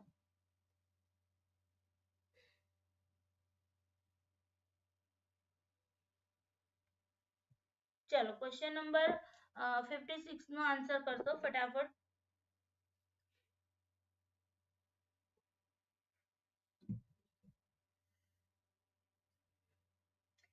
ઓકે, તો અહીંયા તમારો first is the correct answer છે. આ ચારે ચાર ટર્મ્સ ને આપણે જોઈ લઈએ કઈ રીતે કામ કરે છે. જો ગ્રુપની સક્સેસ જોઈતી હોય તો કઈ રીતે કમ્બાઇનેશનમાં સૌથી સારું, એના પછી થોડું પેલું, એના પછી પેલું, એના પછી સૌથી સારામાં સારું કઈ રીતનું છે અને કઈ રીતનું પેલું છે. ઓકે, તો એના વિશે આપણે થોડું જોઈએ. તો A is the correct answer. પહેલું છે એડિટિવ. એડિટિવ ની અંદર શું થશે કે એક કાર્યમાં જૂથ પ્રદર્શન બનાવવા માટે દરેક જૂથ સભ્યના ઇનપુટ એક સાથે ઉમેરવામાં આવશે. દરેકે દરેક સભ્ય અહીંયા કામ કરશે. જેમ કે બ્રેનસ્ટોર્મિંગ મેથડમાં શું હોય કે આઈડિયાઝ એકબીજાને શેર કરે. દરેક મિત્રો જે પણ ગ્રુપમાં જેટલા પણ લોકો છે એ બધા એક્ટિવ રહી, ઓલ એક્ટિવ રહી અને શું કરશે, પોતાના જે પણ થોટ હશે, પોતાના અંદર જે પણ થિંકિંગ હશે, જે પણ આઈડિયાઝ હશે એને શેર કરશે. દરેકે દરેક ગ્રુપ, દરેક કે દરેક મેમ્બર્સ હશે એ કેવા હશે, એક્ટિવ રહેશે અહીંયા. ઓકે, તો એડિટિવ થઈ ગયું એને. તો આ ગ્રુપ સારું કહેવાય કે જે ગ્રુપની અંદર બધા જ એક્ટિવ છે. હે ને, બીજું છે ડિસજંક્ટિવ. ડિસજંક્ટિવ ની અંદર શું થશે કે જે લોકો સારું પરફોર્મન્સ કરી શકે છે ને, જે સારા એવા ગ્રુપની અંદર તમે જોજો ઘણી વખત એવું ગ્રુપની અંદર ઘણા બધા હોશિયાર હોય, ઘણા બધા પેલા પણ હોય, હે નબળા પણ વિદ્યાર્થીઓ હોય. તો એવા વિદ્યાર્થીઓમાંથી જે સારા સારા હોશિયાર લોકો હોય ને એ જ પરફોર્મ કરતા હોય, હે ને. એટલે જે શ્રેષ્ઠ સભ્યો છે, જે પરફોર્મન્સ સારું કરી શકે છે, એ જ સભ્યો અહીંયા શું કામ કરે, એ સભ્યો દ્વારા જ કાર્ય કમ્પ્લીટ થતું હોય છે. સમજો અહીંયા દરેક સભ્ય એક્ટિવ રહેશે. ઓકે, પછી ડિસજંક્ટિવ માં શું હશે, કે જે શ્રેષ્ઠ સભ્યો છે એક્ટિવ રહેશે. સિમ્પલ વસ્તુ સમજો. ઓકે, પછી કમ્પેસેટરી અથવા તો એવરેજિંગ. એવરેજિંગ ની અંદર શું થશે કે અહીંયા મતલબ કે મીડિયમ લેવલ રહેશે. અહીંયા કેવું રહેશે? મીડિયમ લેવલ, એટલે કે અડધા સભ્યો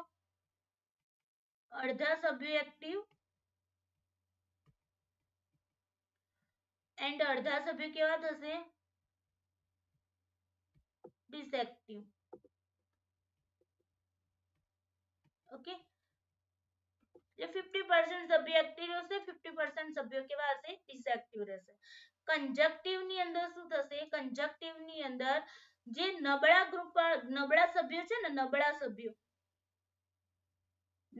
સભ્યો એ જ પરફોર્મ કરશે, એ જ એક્ટિવ હશે.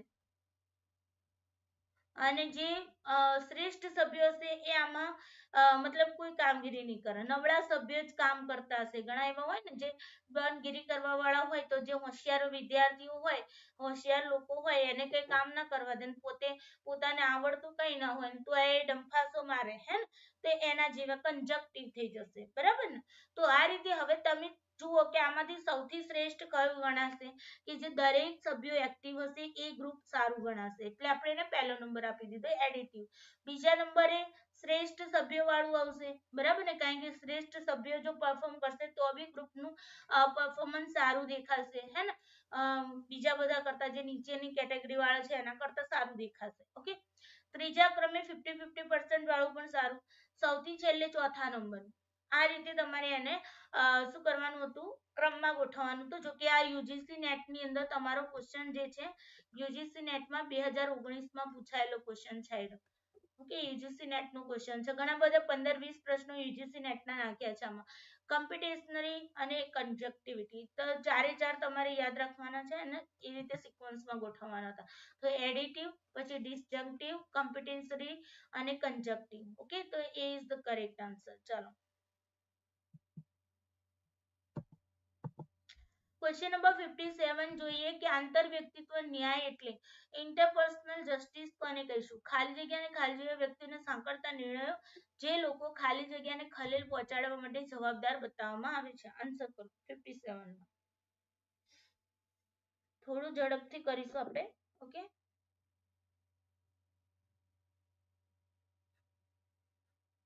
જો હવે એક વસ્તુ ઓલવેઝ યાદ રાખજો, પેપર સોલ્યુશનમાં હું તમને ઓનલી આન્સર પણ કહી શકતી હતી, હે ને, ટીક કરી અને કહી શકતી હતી કે ભાઈ આ આન્સર આવશે, આ આન્સર આવશે. બટ જો તમને ક્વેશ્ચન નહીં સમજાય, ક્વેશ્ચનના ઓપ્શન શું કહેવા માંગે છે એ નહીં સમજાય, તો પછી કોઈ મતલબ નથી પેપર સોલ્યુશનનો. પેપર સોલ્યુશન એટલે શું? તમે એને ડિટેલ્સમાં તમે એને સમજાવો કે ભાઈ આ પ્રશ્નોમાં આ પ્રશ્ન આવી રીતે કહેવા માંગતો તો એના ઓપ્શન્સ આવી રીતે કહેવા માંગતા હતા. દરેક ઓપ્શન્સને એક્સપ્લેન કરો તો ખબર પડે ને, એમને તો શું ખબર પડશે, હે ને? તો અહીંયા જુઓ, આંતરવ્યક્તિક ન્યાય એટલે જે વિચારશીલતા હોય અને જે સૌજન્ય વ્યક્તિઓ હોય એને સાંકળતા નિર્ણય, જે લોકો કેવા લોકોને પુરસ્કારને ખલેલ પહોંચાડવા માટે જવાબદાર હોય છે. Just wait. ઓકે,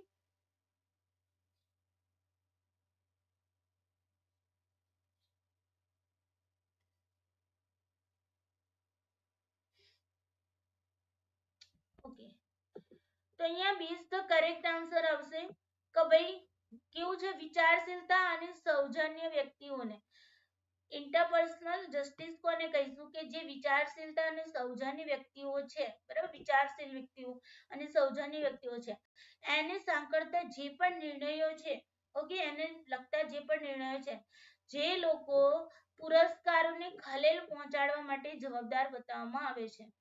ઘણી અહીંયા એક્ઝામ્પલ પણ જોઈએ. 20 તો કરેક્ટ આન્સર છે. અહીંયા થોડું જો ઇન્ટરેક્શનલ જસ્ટિસ એટલે શું? તો આ ચિંતા કરે છે શું? આંતરવ્યક્તિત્વ પ્રતિક્રિયાઓ દરમિયાન લોકો સાથે આદર, દયા અને ગૌરવ સાથે વ્યવહાર કરવામાં આવે છે, આવું વિચારવામાં આવે છે. બરાબર, ચિંતા કરે છે કે શું લોકો સાથે આદર, દયા અને ગૌરવ સાથે વ્યવહાર કરવામાં આવશે. જેમ કે એક્ઝામ્પલ કે એક બોસ જે કર્મચારીને નીચું લાગે છે તેમને પુરસ્કાર આપતી વખતે પણ નારાજ થઈ શકે છે અને તે નિરાશાજનક પરિબળ હોઈ શકે છે.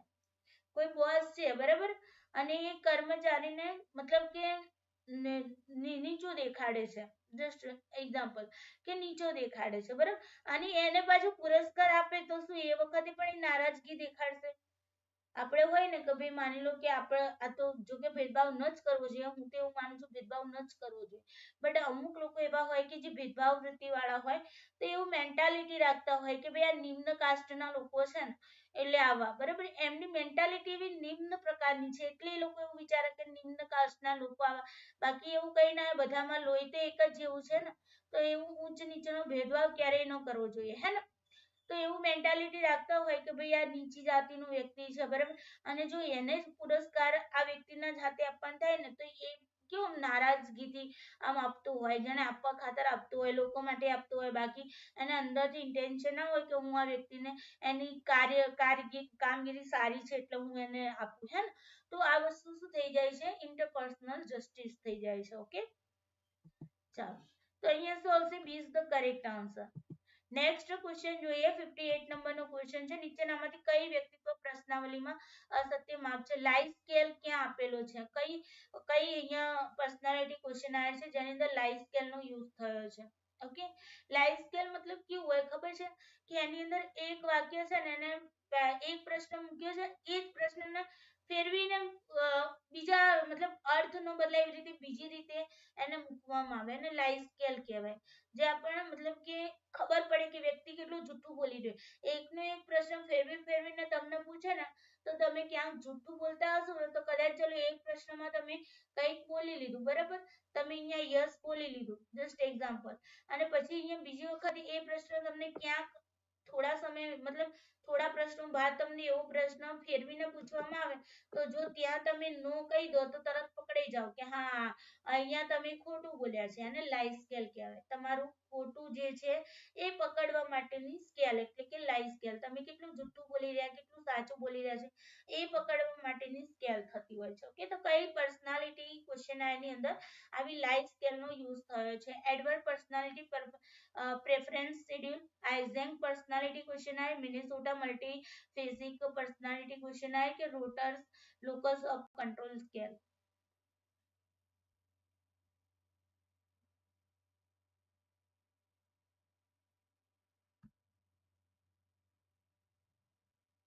યસ, તો અહીંયા જુઓ આન્સર શું આવશે, Eysenck personality questionnaire and Minnesota multiphasic personality questionnaire, એટલે કયું છે, C is the correct answer તમારો. ઓકે, આ બે ક્વેશ્ચનર છે, લાઈફ સ્કેલ છે, આપણે થોડું જોઈ લઈએ આના વિશે.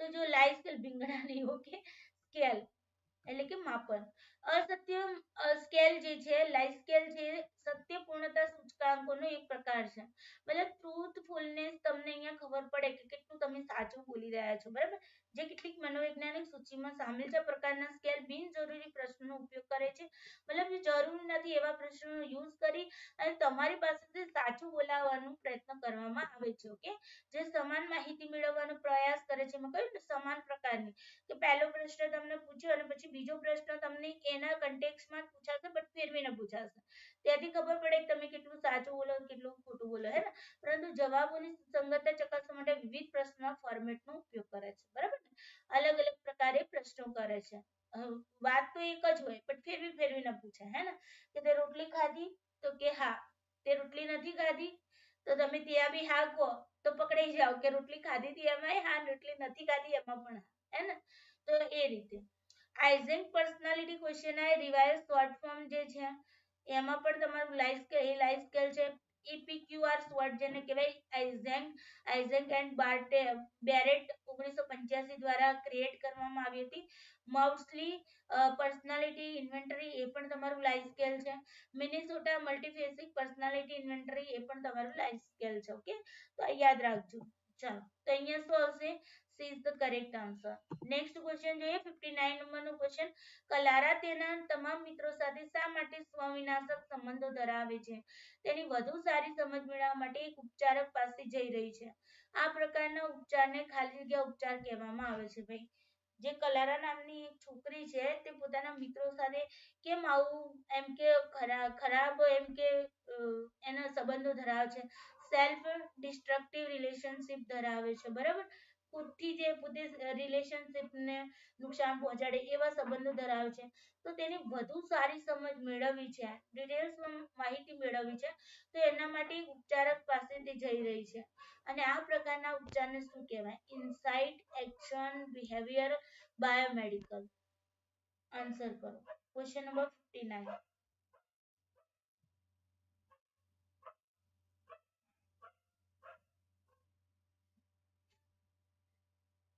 ચાલો તો અહીંયા આન્સર આવશે તમારો insight is the correct answer. Okay, જેવી ઇનસાઇટ એટલે જુઓ, ઇનસાઇટ થેરાપી એક પ્રકારની થેરાપી છે, આ પણ થેરાપી છે. ઓકે, આ પેલું તમારું નથી, પેલું શું કહેવાય, કોલર વાળી ઇનસાઇટ. ઇનસાઇટ થેરાપી છે એક પ્રકારની.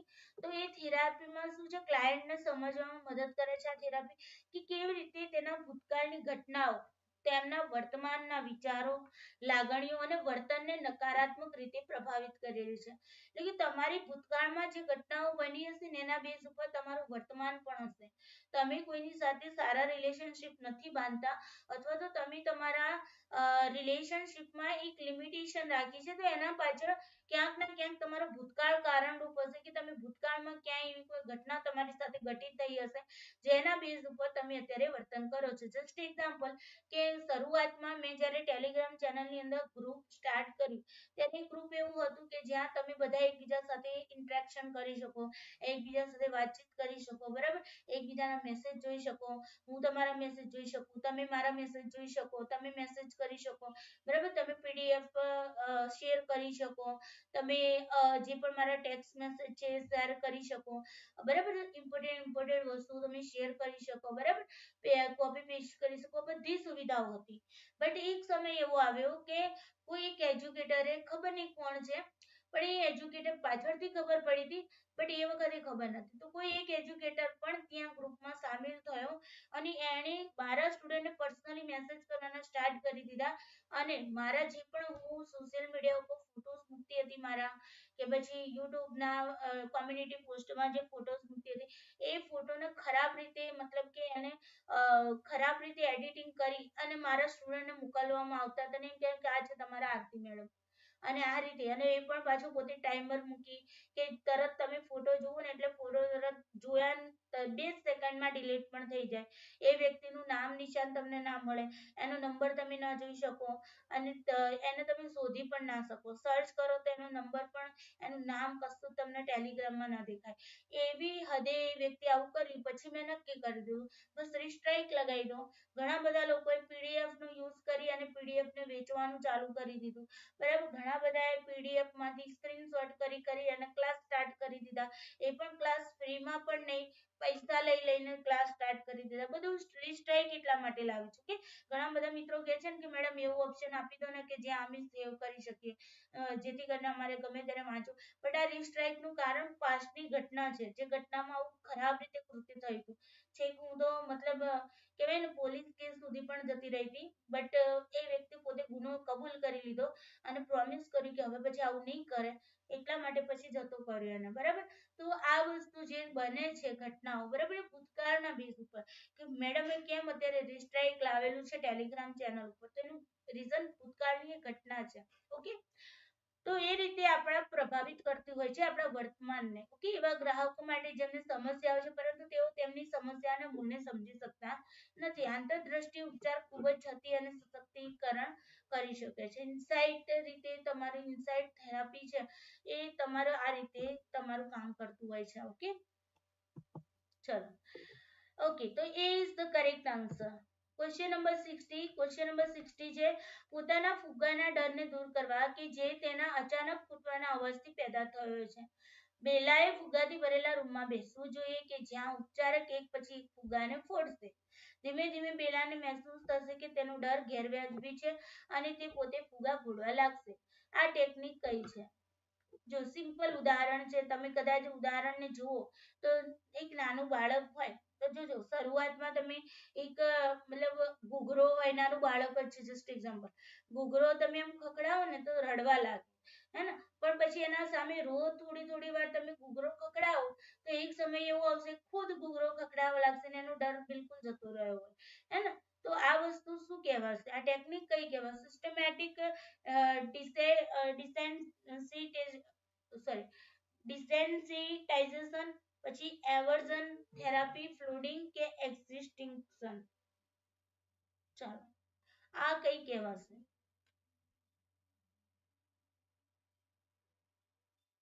હું એટલા માટે તો છોકરીઓને કહું છું કે તમે ટેલિગ્રામ યુઝ કરો, વોટ્સએપ યુઝ કરો, બહુ સાચવીને યુઝ કરો. તમારા જે પણ નંબરો છે એ જાહેરમાં ના આપો. એનું રીઝન આ છે કે તમારા નંબરો લઈને તમને બ્લેકમેલ બી કરી શકે છે. સમજાય છે ને, તમારા નંબરો લઈને તમારી સાથે વાતચીત કરી, તમારા પ્લેટફોર્મ તમે જ્યાં પણ સોશિયલ મીડિયા યુઝ કરતા હોય એની બધી ઇન્ફોર્મેશન લઈને પછી તમારા ઉપર આવી રીતે ફોટોગ્રાફ્સ છે તમારા કે કઈ બી છે તો એને એડિટિંગ કરી અને તમને બ્લેકમેલ બી કરી શકે છે. ઓકે, પછી એવા સમયે તમે સક્ષમ હોય મારા જેવા તો તમે એની સામે લડી શકો, એ વ્યક્તિને શોધી શકો કે કોણ છે આવું વ્યક્તિ. બાકી જો તમે એટલા બધા ટેલેન્ટેડ ન હોય, તમારી પાસે નોલેજ ના હોય ટેકનોલોજીનું, તો પછી તમે કંઈ ન કરી શકો રડવા સિવાય. અને છેવટે સુસાઇડ સુધી પણ આવી શકે છે લોકો. તો ધ્યાન રાખવું આવી બધી બાબતોમાં. Okay, yes. ચાલો તો અહીંયા શું આવશે, C is the correct answer. Flooding કહેવાય આને. શું કહેવાય, ફ્લુડિંગ. ફ્લુડિંગ કહેવાય, અહીંયા ફોલ્ડિંગ લખ્યું બટ અહીંયા ફ્લુડિંગ વંચાય છે. ઓકે, ચાલો સમજીએ દરેક ટર્મ્સને. સિસ્ટમેટિક ડિસેન્સિટાઇઝેશન નો મતલબ શું થશે, તો વ્યવસ્થિત ડિસેન્સિટાઇઝેશન થેરાપી એ ડર, ફોબિયા, ગભરાટના વિકાર અને પોસ્ટ ટ્રોમેટિક સ્ટ્રેસ ડિસઓર્ડર માટે અસરકારક થેરાપી છે. કોઈ વ્યક્તિને ફિયર હોય, ફોબિયા હોય, બરાબર ને, પછી એને એન્ઝાયટી ડિસઓર્ડર હોય, પોસ્ટ ટ્રોમેટિક સ્ટ્રેસ ડિસઓર્ડર હોય, તો એના માટે સિસ્ટમેટિક ડિસેન્સિટાઇઝેશનનો ઉપયોગ થતો હોય છે. અવર્ઝન થેરાપી, જેને આપણે અણગમો ઉપચાર પણ કહીએ છીએ, એ વર્તણૂકીય ઉપચાર એક સ્વરૂપ છે જે અનિચ્છનીય વર્તન, ભાઈ અણગમાથી જ યાદ રાખેલું, અવર્ઝન અનિચ્છનીય. ઓકે, અનિચ્છનીય વર્તન હોય, બરાબર, પછી આદત હોય એવી જે આપણને ગમતી ન હોય બટ આદત પડી ગઈ. જેમ કે માની લો કે તમને ગમતું નથી તો આખો દિવસ તમે સોશિયલ મીડિયાનો યુઝ કર્યો બટ તમને હેબિટ બની ગઈ છે, તો તમે આખો દિવસ ટક ટક ટક ટક ટક કરી જાઓ છો, હે ને. તમને ગમતું નથી તેમ છતાં પણ તમને આદત પડી ગઈ છે એટલે આખો દિવસ તમે વોટ્સએપ ખોલશો, ટેલિગ્રામ ખોલશો, બરાબર ને. અને જે અથવા તો અમુક વસ્તુ એવી જે તમારી અંદર નકારાત્મક નેગેટિવિટી ઉત્તેજના બનાવે છે, હે ને. તો એના માટે આ એક પ્રકારની થેરાપી છે જે તમને આમાંથી બચાવે છે. ઓકે, પછી ફ્લુડિંગ થેરાપીની અંદર વાત કરીએ કે એક સઘન પ્રકારની એક્સપોઝર થેરાપી છે જેમાં તમારે તમારા ડરનો લાંબા સમય સુધી તીવ્રતાના મહત્તમ સ્તરે સામનો કરવો પડે છે. એટલે કે તમને જે ડર લાગે છે ને, પેલો ઘૂઘરો ખખડાવવામાં આવે, દરરોજ ખખડાવે, દરરોજ ડર તો લાગતો, પછી ધીમે ધીમે ધીમે ડર ઓછો થતો જશે અને પછી એક સમય એવો આવશે કે તમારો ડર બિલકુલ ખતમ થઈ જશે, બરાબર ને. તો લાંબા સમય સુધી એ ઘૂઘરાને સાંભળવો પડશે, ડર તમારે સહેવો પડશે અને એ ડર ભાગી જશે. ઓકે, તો એ રીતે. ચાલો, એક્ઝિસ્ટિંગ એક્સટિંક્શન જે છે, એક્સટિંક્શન થેરાપી જે છે, મતલબ આ તો એક્સટેન્શન જે છે ને વર્ડ છે, લુપ્તતાનો ઉપયોગ વિભેદક મજબૂતીકરણના ભાગરૂપે થઈ શકે છે. સમસ્યારૂપ અથવા પડકારજનક વર્તન ઘટાડવા પર કેન્દ્રિત છે. કોઈ પણ સમસ્યા, પ્રોબ્લેમેટિક જે પણ અથવા તો ચેલેન્જિંગ બિહેવિયર છે એને ઘટાડવા માટે એક્સટિંક્શનનો ઉપયોગ કરવામાં આવતો હોય છે. ઓકે, ચાલો તો C is the correct answer. એના પછી જુઓ ક્વેશ્ચન નંબર 61 કે છે, મારિયા તેની પુત્રી જોય સાથે બેસતી અને જોય પાસે દરવાજાની અપેક્ષિત વસ્તુઓની સૂચિ લખી. જો તે તેને પૂર્ણ કરશે તો તેને પુરસ્કાર મળશે અને જો પૂર્ણ ન કરે તો તેને કયો દંડ મળશે તે નોંધતી. આ પદ્ધતિને કઈ ટેકનિક કહેવાય છે, token economy, time out, extinction, contingency contracting. ચાલો અહીંયા વસ્તુ મારિયા છે એ પોતાની પુત્રી જોય છે એની જોડે બેસતી અને દરવાજા પાસે અપેક્ષિત વસ્તુની સૂચિ લખતી કે ભાઈ આ તારે કરવાનું છે, જો તું કરીશ તો તને રિવોર્ડ મળશે અને જો તું નહીં કરે તો તને પનિશમેન્ટ મળશે. ઓકે, તો આ ટેકનિક કઈ છે.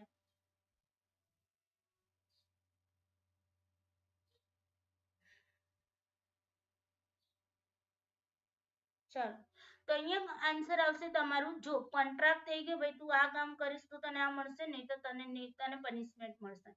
એક કોન્ટ્રાક્ટ યાદ રાખશો તો બી તમને યાદ કીવર્ડ યાદ રાખજો. તો કન્ટીજન્સી કોન્ટ્રાક્ટિંગ થઈ ગયું. Okay, this the correct answer. હવે ચારે ચાર ટર્મ્સ જોઈ લઈએ. ટોકન ઇકોનોમી શું છે? તો ટોકન ઇકોનોમી બાળક અથવા બાળકોને કાર્ય પૂર્ણ કરવા અથવા તો ઈચ્છિત રીતે વર્તન માટે ટોકન્સ આપીને સકારાત્મક મજબૂતીકરણ પ્રદાન કરવાની સિસ્ટમ છે. મતલબ કે ઈચ્છિત વર્તન કરે તો એને રિવોર્ડ આપવામાં આવે. ઓનલી ફોર એટલું કે ભાઈ ઈચ્છિત વર્તન કરે, ઈચ્છિત વર્તન ઉપર શું કરવામાં આવે? એને રિવોર્ડ આપવામાં આવે, પુરસ્કાર આપવામાં આવે. પુરસ્કાર. ઓકે, હવે પુરસ્કાર તરીકે કઈ બી હોય. ઓકે, કારણ કે અહીંયા પોઝિટિવ તમારું રીઇન્ફોર્સમેન્ટ કીધું છે એટલે કઈ બી હોઈ શકે. પુરસ્કાર બી હોઈ શકે, કોઈ વસ્તુ બી હોઈ શકે.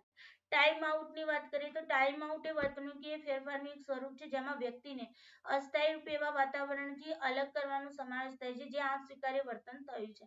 મતલબ જ્યાં અસ્વીકાર્ય વર્તન કરશે, અસ્વીકાર્ય વર્તન કરશે તો શું કરવામાં આવશે? તેને પનિશમેન્ટ આપવામાં આવશે. એટલે તેને શું કરશે?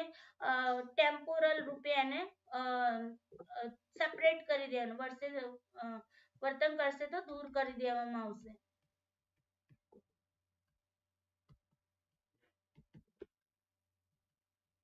ઓકે, આને આપણે નેગેટિવ રેઇન્ફોર્સમેન્ટ કહી શકીએ, બરાબર ને? નેગેટિવ રેઇન્ફોર્સમેન્ટ પણ આને કહી શકીએ. અને ટોકન ઇકોનોમી ની અંદર પોઝિટિવ રેઇન્ફોર્સમેન્ટ ની વાત છે. ઓકે, એના પછી જોઈએ કન્ટીજન્સી કોન્ટ્રાક્ટિંગ ની વાત કરીએ તો આકસ્મિક કરાર એક હસ્તક્ષેપ છે જેમાં વર્તણૂકને ઓળખવાનો સમાવેશ થાય છે જે શરતો હેઠળ વર્તન થવાનું માનવામાં આવે છે અને ધ્યેય હાંસલ કરવા માટે માપદંડ પર નિષ્ફળતા અને બંને પરિણામો છે. એટલે કે જો તમે ઈચ્છિત વર્તન કરશો, અહીંયા સમજો, ઈચ્છિત વર્તન કરો છો, સ્વીકાર્ય વર્તન કરો છો, સ્વીકાર્ય વર્તન કરશો તો તમને શું મળશે? કરશો તો પોઝિટિવ રેઇન્ફોર્સમેન્ટ.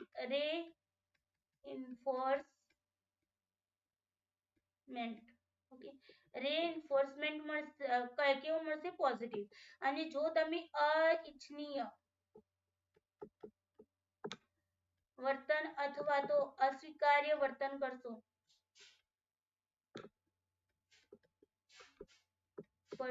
તો શું મળશે તમને? નેગેટિવ રેઇન્ફોર્સમેન્ટ. ઓકે, તો આ રીતે. તો ભાઈ પહેલામાં આપણે શું જોયું? પહેલામાં પોઝિટિવ મળતું હતું ટોકન ઇકોનોમીમાં, ટાઈમ આઉટમાં નેગેટિવ મળે છે, બરાબર? અને તમારું કન્ટીજન્સી કોન્ટ્રાક્ટિંગમાં તમને બંને પ્રકારના પોઝિટિવ અને નેગેટિવ જેવું તમે કાર્ય કરશો એ પ્રમાણેનું તમને રેઇન્ફોર્સમેન્ટ મળશે. ઈચ્છિત સ્વીકાર્ય વર્તન કરશો તો પોઝિટિવ રેઇન્ફોર્સમેન્ટ મળશે, અનિચ્છનીય અસ્વીકાર્ય વર્તન કરશો તો નેગેટિવ રેઇન્ફોર્સમેન્ટ મળશે. Is this clear? ચાલો, તો અહીંયા this is the correct answer. Okay, 62 નંબરનો ક્વેશ્ચન જોઈએ કે બાળકો, પુખ્ત વયના લોકો અને ઘણા અનિચ્છનીય વર્તન માટે ટાઈમ આઉટના કેટલાક સ્વરૂપનો અને ખાલી જગ્યાનો ઉપયોગ અસરકારક હોઈ શકે છે. Arbitrary inference, extinction, positive reinforcement, negative reinforcement. જો ટોકન ટાઈમ આઉટની વાત કરી છે તો ટાઈમ આઉટની અંદર આપણે હમણાં જ વાત કરી, ટાઈમ આઉટની અંદર નેગેટિવની વાત હતી, હે ને? ટોકન ઇકોનોમીની અંદર તમારું ટોકન ઇકોનોમીમાં પોઝિટિવની વાત હતી, ટાઈમ આઉટમાં નેગેટિવની વાત હતી અને કન્ટીજન્સી કોન્ટ્રાક્ટિંગમાં તમારું પોઝિટિવ નેગેટિવ બંને હતું. તો અહીંયા ટાઈમ આઉટની વાત કરીએ તો ટાઈમ આઉટના કેટલાક સ્વરૂપનો અને ખાલી જગ્યાનો અસરકારક હોય છે, ઉપયોગ અસરકારક હોય છે.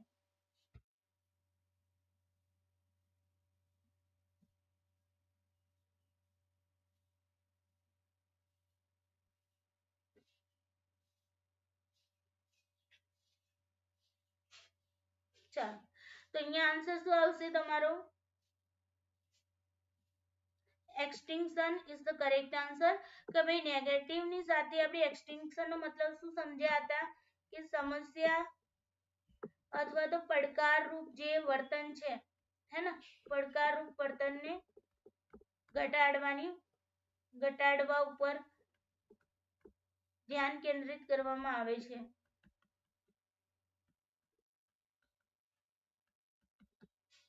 તો ઘણી વખત એવું બને છે કે ભાઈ આપણે એને સમસ્યા અથવા તો પડકારરૂપ વર્તનને ઘટાડવું હોય તો આપણે એને શું કરવું પડે છે કે નેગેટિવ રેઇન્ફોર્સમેન્ટ આપવું પડે છે.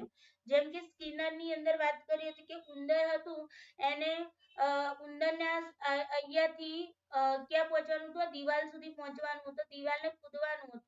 તો ઉંદરને શું કરવામાં આવ્યું હતું, અહીંયા નીચે જે તળિયું હતું ત્યાં શું હતું, કરંટ આપવામાં આવ્યો હતો. એટલે જેવું ઉંદર અહીંયા ઊભો રહે, ઓકે, ઉંદર અહીંયા જેવો ઊભો રહે ને એવું એને કરંટ ચાલુ થઈ જાય. હવે કરંટ એ કેવું છે, નેગેટિવ રેઇન્ફોર્સમેન્ટ છે, એટલે કે ટાઈમ આઉટ થઈ ગયું. અહીંયાથી એને દૂર કરવાનું છે, બરાબર. આ પરિસ્થિતિમાંથી ઉંદરને દૂર કરવાનો છે. તો ઉંદર શું કરશે, જેવું કરંટ ચાલુ થશે ને અહીંથી દોડવાનું ચાલુ કરશે અને ફટાફટ દોડતું દોડતા દિવાલને કૂદી જશે, હે ને.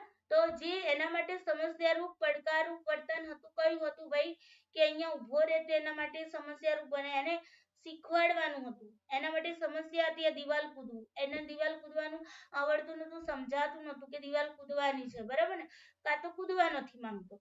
તો એવી કન્ડિશનમાં એને કરંટ આપવામાં આવે, એ વર્તનને ઘટાડ, સમસ્યારૂપ જે વર્તન હતું એને ઘટાડવા માટે શું કરવામાં આવે, એને નેગેટિવ રેઇન્ફોર્સમેન્ટ આપવામાં આવ્યું, ટાઈમ આઉટ આપવામાં આવ્યું. એટલે એ શું કરવા લાગ્યું, કરંટ આપી દોડતો દોડતો દોડતો આ વોલને કૂદી જાય છે, દિવાલને કૂદી જાય છે. Is this clear? તો આ થઈ ગયું તમારું એક્સટિંક્શન. તો નેગેટિવની સાથે એક્સટિંક્શન તમે આપો તો અસરકારક થઈ શકે છે. Is this clear? ચાલો, ઓકે. ક્વેશ્ચન નંબર 63 છે, કૌટુંબિક ઉપચાર એ જૂથ ઉપચારનું એક સ્વરૂપ છે જેમાં, હવે કૌટુંબિક ઉપચારની વાત છે, ફેમિલી થેરાપીની વાત છે, ઓકે. તો એ ગ્રુપ થેરાપીનું સ્વરૂપ છે જેની અંદર શું હોય છે, તો બિન વ્યવસાયિકો સમાન ચિંતાઓ ધરાવતા કુટુંબના સભ્યોના જૂથનું નેતૃત્વ કરે છે. સમગ્ર પરિવાર ભાગ લે છે, કારણ કે કોઈ એક વ્યક્તિને સમસ્યા તરીકે જોવામાં આવતી નથી. કુટુંબના સભ્યો એવા વ્યક્તિઓને અલગ કરવા માટે મળે છે કે જે કુટુંબની ગતિશીલતામાં સમસ્યાનું કારણ બને છે. પછી મનોવિજ્ઞાન વ્યવસાયિકો તેમના પોતાના પરિવારના સભ્યોની સારવાર કરે છે. ચાલો આન્સર કરવાનો. ભાઈ અહીંયા ક્વેશ્ચન નંબર તમારું જે 51 થી 75 છે ને એમાં પણ તમારો કોઈ ક્વેશ્ચન ચેલેન્જેબલ નથી. ઓકે, એક જ ક્વેશ્ચન ગઈ વખતના ક્લાસમાં મેં તમને કહ્યો હતો એ ક્વેશ્ચન જ ચેલેન્જેબલ છે હજુ સુધી, અને આઈ થિંક એક 88 નંબરનો ક્વેશ્ચન ચેલેન્જેબલ છે. હું તમને પ્રોપરલી પ્રૂફ આપી અને પછી તમને હમણાં ઇન્ફોર્મ કરી દઉં છું 11 વાગ્યા પહેલા. ઓકે, તો જે લોકોને ચેલેન્જ કરવું હોય એ કરી શકશે. ઓકે, બે ક્વેશ્ચન તમારા ચેલેન્જેબલ મને જોવા મળ્યા છે, તો એની ઇન્ફોર્મેશન હું તમને ટેલિગ્રામમાં આપી દઈશ. ચાલો, તો અહીંયા ક્વેશ્ચન નંબર 63 ની અંદર શું આવશે ભાઈ, ફેમિલીની વાત છે. માની લો કે કોઈ પણ ફેમિલીની વાત આવે તો એમાં દરેક સભ્યોની વાત આવે, હે ને, એમાં પછી કોઈ સભ્ય છૂટે નહીં. જેમ આપણે એક એક્ઝામ્પલ લઈએ કે માની લો કે કોઈ પરિવારમાં આપણે જનરલી તો ચલો માતાજીનું કોઈ કાર્ય કરવાનું છે, આપણે ધાર્મિક વાત સાથે આને સાંકળી, જેથી કરીને તમને યાદ રહી જાય કે માતાજીનું મંદિર બનાવવાનું છે કે કઈ બી કામ કર, તો ફેમિલીનો દરેક મેમ્બર ત્યાં ઇન્વોલ્વ થશે, હે ને. તો ભાઈ ચલો બધાને દુઃખ આવે છે, કોઈકને દુઃખ, ઘરમાં ફેમિલીની અંદર દરેકે દરેક સભ્યનો ઇન્વોલ્વ થાય, બરાબર. તો ફેમિલીની અંદર માની લો કે કંઈક એવું ઘટના ઘટિત થાય છે, તો તમે માની લો કે ક્યાંક બતાવો મહારાજને કે બ્રાહ્મણને, જ્યોતિષને, જેને પણ, બુવાને કે કઈ, તો એમ કે ભાઈ તમારે આખા પરિવારે ભેગા થઈને આ કાર્ય કરવાનું છે, તો પરિવારનું એક એક સદસ્ય ત્યાં હાજર રહે, હે ને. પરિવારની વાત આવે એટલે પરિવારનું એક એક સદસ્ય ત્યાં હાજર હોય છે કે નહીં, હે ને. હવન કરવાનું કહ્યું હોય કે ભાઈ તમારે ફેમિલીએ હવન કરવું પડશે, તો ફેમિલીનો દરેકે દરેક મેમ્બર ત્યાં ઇન્વોલ્વ થશે. તો અહીંયા પણ એવું છે, ફેમિલી થેરાપીની અંદર શું થશે કે સમગ્ર પરિવાર ભાગ લે છે, કારણ કે કોઈ એક વ્યક્તિને સમસ્યા તરીકે જોવામાં આવતી નથી. ઓલ ફેમિલી, આખા પરિવારની સમસ્યા તરીકે અને જનરલ સમસ્યા તરીકે એને જોવામાં આવતી હોય છે. ઓકે, તો અહીંયા B is the correct answer. ચાલો નેક્સ્ટ ક્વેશ્ચન કરો 64 નંબરનો, જો ડોક્ટર ફેલ્પ્સ એક ઉપચારક તરીકે સારગ્રાહી અભિગમનો ઉપયોગ કરે છે તો તે શેમાં નિષ્ણાત છે? ભાઈ અહીંયા એ શું કરે છે, કયો અપ્રોચ, એક્લેટિક એપ્રોચનો ઉપયોગ કરે છે. કોણ કરે છે? ડોક્ટર ફેલ્પ્સ જે છે એ પોતે આનો ઉપયોગ કરે છે. તો ફેલ્પ્સ જે છે ઇલેક્ટ્રિક અપ્રોચ યુઝ કરે છે, તો તેઓ શેમાં નિષ્ણાત હશે? શેના સ્પેશિયાલિસ્ટ હશે એ કહો. ડોક્ટર ફેલ્પ્સ તમામ ઉપચારક સારવાર માટે અચેતન પર આધાર રાખે છે. ડોક્ટર ફેલ્પ્સ તેમના અસીલોની સારવારમાં વાર્તનિક અભિગમ પર આધાર રાખે છે. ડોક્ટર ફેલ્પ્સ તેના અસીલોની સારવારમાં માત્ર નવા અને સૌથી આધુનિક અભિગમોનો ઉપયોગ કરે છે. ડોક્ટર ફેલ્પ્સ પરિસ્થિતિના આધારે કોઈ પણ સંખ્યાબંધ ઉપચારાત્મક સારવારમાંથી એકનો કે સંયોજનનો ઉપયોગ કરે છે. તો અહીંયા તમારો આન્સર શું આવશે? D is the correct answer. જે મલ્ટિપલ તમે ઉપચારનો યુઝ કરો છો, મલ્ટિપલ એટલે કે જ્યાં તમે એક કરતા વધારે જે અભિગમ છે એનો પણ યુઝ કરો, ઉપચાર જે પણ એક કરતા વધારે થેરાપી છે એને ઇન્વોલ્વ કરી અને તમે કાર્ય કરો છો તો એને એક્લેટિક અપ્રોચ કહેવામાં આવતું હોય છે. અહીંયા થોડું જોઈ લઈએ એક્લેટિક અપ્રોચ વિશે. તો એક્લેટિક જે સાયકોથેરાપી જે છે એ મનોરોગ ચિકિત્સાનું એક સ્વરૂપ છે જેમાં ક્લિનિશિયન જે છે ગ્રાહકોની ક્લાયન્ટની જરૂરિયાત પૂરી કરવા માટે એક કરતા વધુ સૈદ્ધાંતિક અભિગમ અથવા તો ટેકનિકોનો બહુવિધ સેટનો ઉપયોગ કરે છે. એક જ ટેકનિકની પણ એક કરતા વધારે ટેકનિકનો યુઝ કરવામાં આવે છે, એક કરતા વધારે થિયરિકલ એપ્રોચનો યુઝ કરવામાં આવે છે. એને કહેવાય છે એક્લેટિક સાયકોથેરાપી. Is this clear? ચાલો, તો અહીંયા શું કરે છે કે કોઈ પણ પરિસ્થિતિના આધારે ડિસિઝન લે છે કે ભાઈ એને કઈ પદ્ધતિ યુઝ કરવી, કઈ થેરાપી યુઝ કરવી, કેવી ટ્રીટમેન્ટ આપવી છે, બરાબર. તો આ બધું એ પોતે એક અથવા તો એનું સંયોજન 2-3 એ રીતે 2-3 થેરાપી ભેગી કરીને પણ એ સારવાર આપશે. તો અહીંયા ઇઝ ધ કરેક્ટ આન્સર. ચાલો, ક્વેશ્ચન નંબર 65 કરો. મનોવૈજ્ઞાનિક વિકૃતિઓની સારવારના સંદર્ભમાં ઘણા મનોવૈજ્ઞાનિક વ્યવસાયિકો માને છે કે દવાઓ સાથેનું સંયોજન શ્રેષ્ઠ કાર્ય છે. મતલબ મનોવૈજ્ઞાનિક વિકૃતિઓ જે હોય છે, ઘણી બધી સાયકોલોજીકલ ડિસઓર્ડર હોય છે, એની ટ્રીટમેન્ટના સંદર્ભમાં ઘણા બધા સાયકોલોજીસ્ટ એવું માને છે કે ભાઈ જે તમારું મતલબ કે જે ટ્રીટમેન્ટ આપવામાં આવે છે ને, સાયકોલોજીકલી ટ્રીટમેન્ટ આપવામાં આવે છે, એની સાથે સાથે મેડિસિન પણ આપવી જરૂરી છે. ઓકે, જેમ કે એન્ઝાયટીના દર્દી હોય તો એને સાયકોલોજીકલ ટ્રીટમેન્ટ તો આપીએ છે, બટ એને ઊંઘ ન આવતી હોય એન્ઝાયટીના કારણે તો એને ઊંઘની દવા પણ આપવામાં આવતી હોય છે, ગોળીઓ પણ આપવામાં આવતી હોય છે. ઓકે, તો આ વસ્તુને તમે શું કહેશો? Electro conclusive therapy, psychotherapy, psychosurgery, deep brain stimulation, શું કહેશો આમાંથી?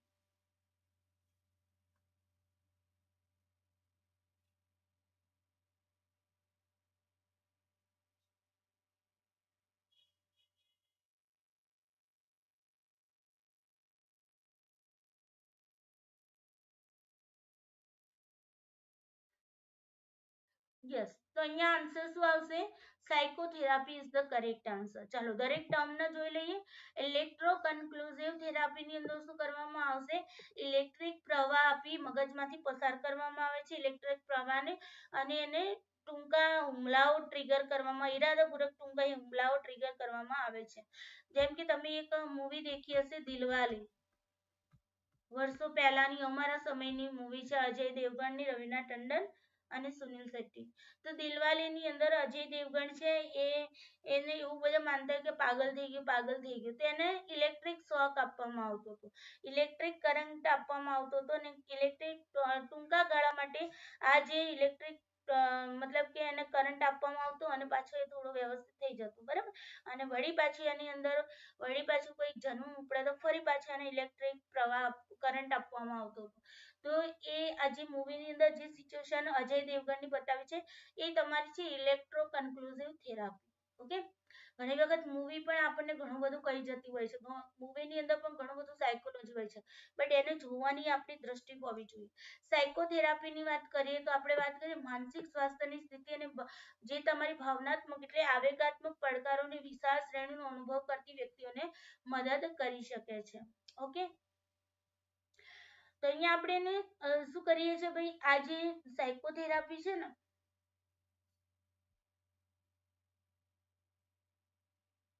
સાયકોથેરાપી છે ને એની અંદર આપણે સાયકોલોજીકલ ટ્રીટમેન્ટ કઈ psychological, okay, psychological treatment plus તમે એને શું કરો છો? મેડિસિન આપો છો. ઓકે, એના પછી છે તમારું સાયકોસર્જરી. સર્જરીની વાત છે તો સર્જરી કરવામાં શસ્ત્રક્રિયા કરવામાં આવે છે, બરાબર. માનસિક સ્વાસ્થ્યની સમસ્યાઓની સારવાર માટે શું કરવામાં આવે, એને સર્જરી કરવામાં આવે, મતલબ શસ્ત્રક્રિયાનો ઉપયોગ કરવામાં આવે છે.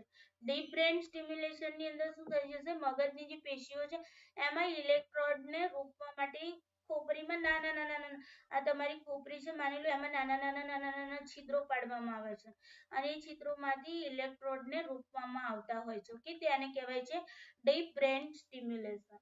ઓકે, તો અહીંયા તમારો આન્સર શું આવશે, psychotherapy is the correct answer. ચાલો, ક્વેશ્ચન નંબર 66 કરો. વાતાવરણ સાથે વર્તન કરવાની આપણી સામાન્ય પદ્ધતિ કયા નામે ઓળખાય છે? અહીંયા કરવાની. ઓકે, તો our general method of dealing with environment is known as, તમે એન્વાયરમેન્ટ સાથે વર્તન કરી રહ્યા છો, તમારું આસપાસનું એન્વાયરમેન્ટ છે, વાતાવરણ છે, એની સાથે તમે એડજસ્ટમેન્ટ કરી રહ્યા છો, ડિસએડજસ્ટમેન્ટ થઈ રહ્યા છો, બરાબર.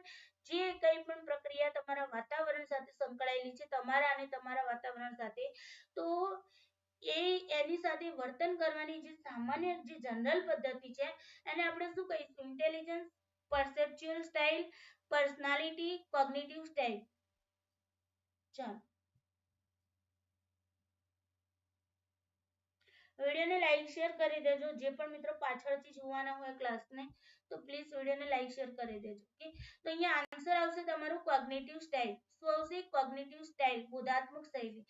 કારણ કે આપણે થિંકિંગ કરીએ છીએ, થિંકિંગથી વિચારીએ છીએ કે હા હવે મારી આસપાસ માની લો તમે કોઈ નવી જગ્યાએ ગયા, તમને નવી જગ્યા લાગે છે તો તમે ત્યાં એડજસ્ટમેન્ટ કેવી રીતે કરશો, તે તમે વિચારશો કે ભાઈ અહીંયા રહેવાનું તો અહીંયા જ છે, જોબ નવી જગ્યાએ મળી છે, જોબ તો કરવી જ છે, તો એડજસ્ટમેન્ટ કરવું જ પડશે.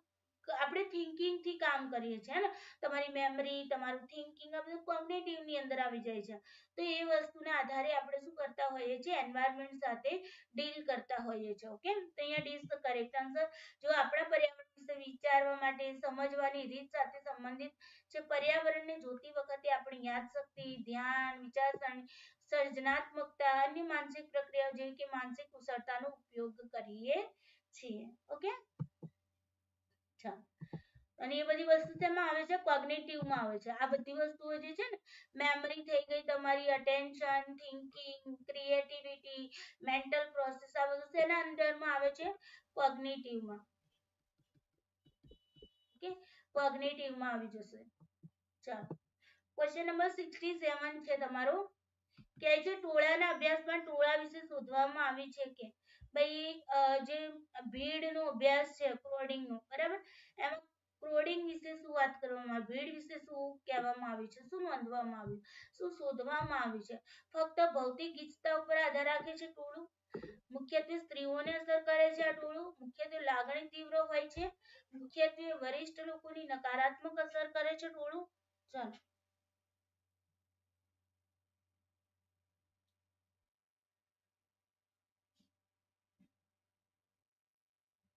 ઓકે, તો અહીંયા આન્સર આવશે તમારો કે મુખ્યત્વે લાગણી તીવ્ર હોય છે. ટોળું હોય ને ત્યાં જોજો તમે, ટોળામાં બેઠેલા હોય ને તો આક્રમક રીતે તમે વર્તો, તમારું બધી તમારી ફિલિંગ્સ છે ને એ તમારી કેવી હશે, તીવ્ર થઈ જશે, હે ને, એ તીવ્ર જ હશે. તમારી કોઈ પણ ઇમોશન્સ હશે. જો તમે ટોળામાં બેઠા તો ઘણી બધા લેડીઝોને મેં તો ઓબ્ઝર્વ કર્યા છે, ક્યાંય પ્રસંગોમાં ગયા હોય, લગ્ન પ્રસંગોમાં હોય કે મરણ પ્રસંગોમાં, તો એ લોકો શું કરે, પોતાની ફિલિંગ્સ જ શેર કરતા હોય, પોતે ઉત્તેજિત થઈ જતા હોય, વાત કરતા કરતા કંઈક વાત નોર્મલ હોય અને અચાનકથી એની અંદર પોતાની વાતને ઇન્વોલ્વ કરી અને પોતે તીવ્ર, મતલબ પોતાની ઇમોશન્સ તીવ્ર થઈ જતા હોય છે, હે ને.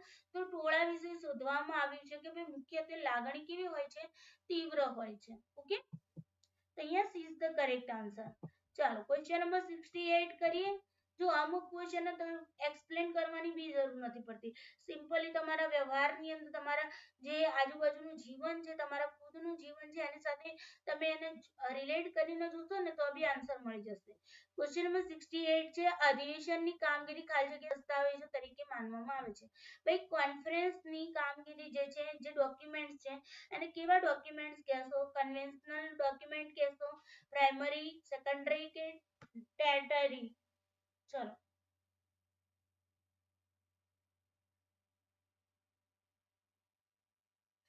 ક્વેશ્ચન નંબર 68 નો આન્સર કરો દરેક મિત્રો.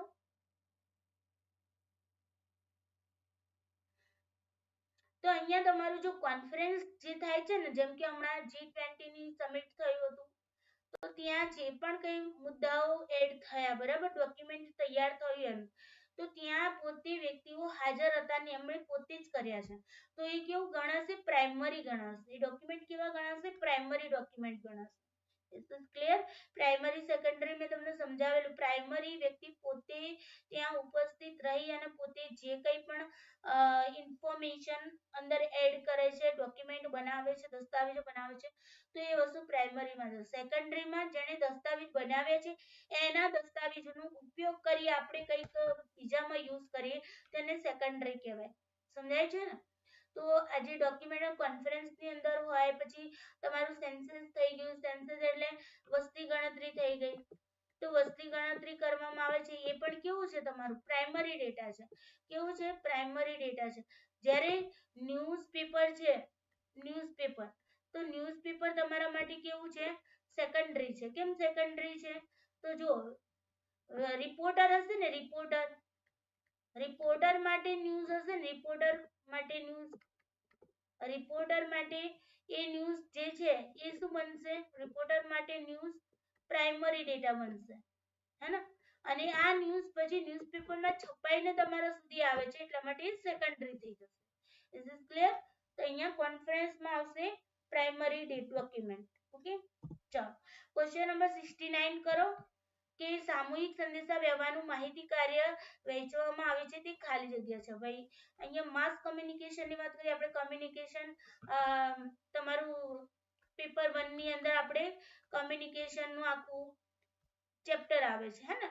એની અંદર આપણે ભણ્યા હતા કમ્યુનિકેશનમાં માસ કમ્યુનિકેશન, માસ કમ્યુનિકેશન, હે? તો માસ કમ્યુનિકેશન એટલે સમૂહમાં થતું કમ્યુનિકેશન, પ્રત્યાયન.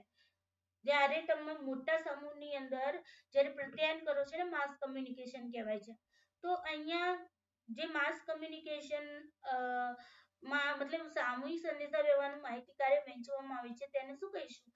ડિફ્યુઝ કહીશું કે પછી પબ્લિસિટી કહીશું, સર્વેલાન્સ કહીશું કે ડાયવર્ઝન કહીશું?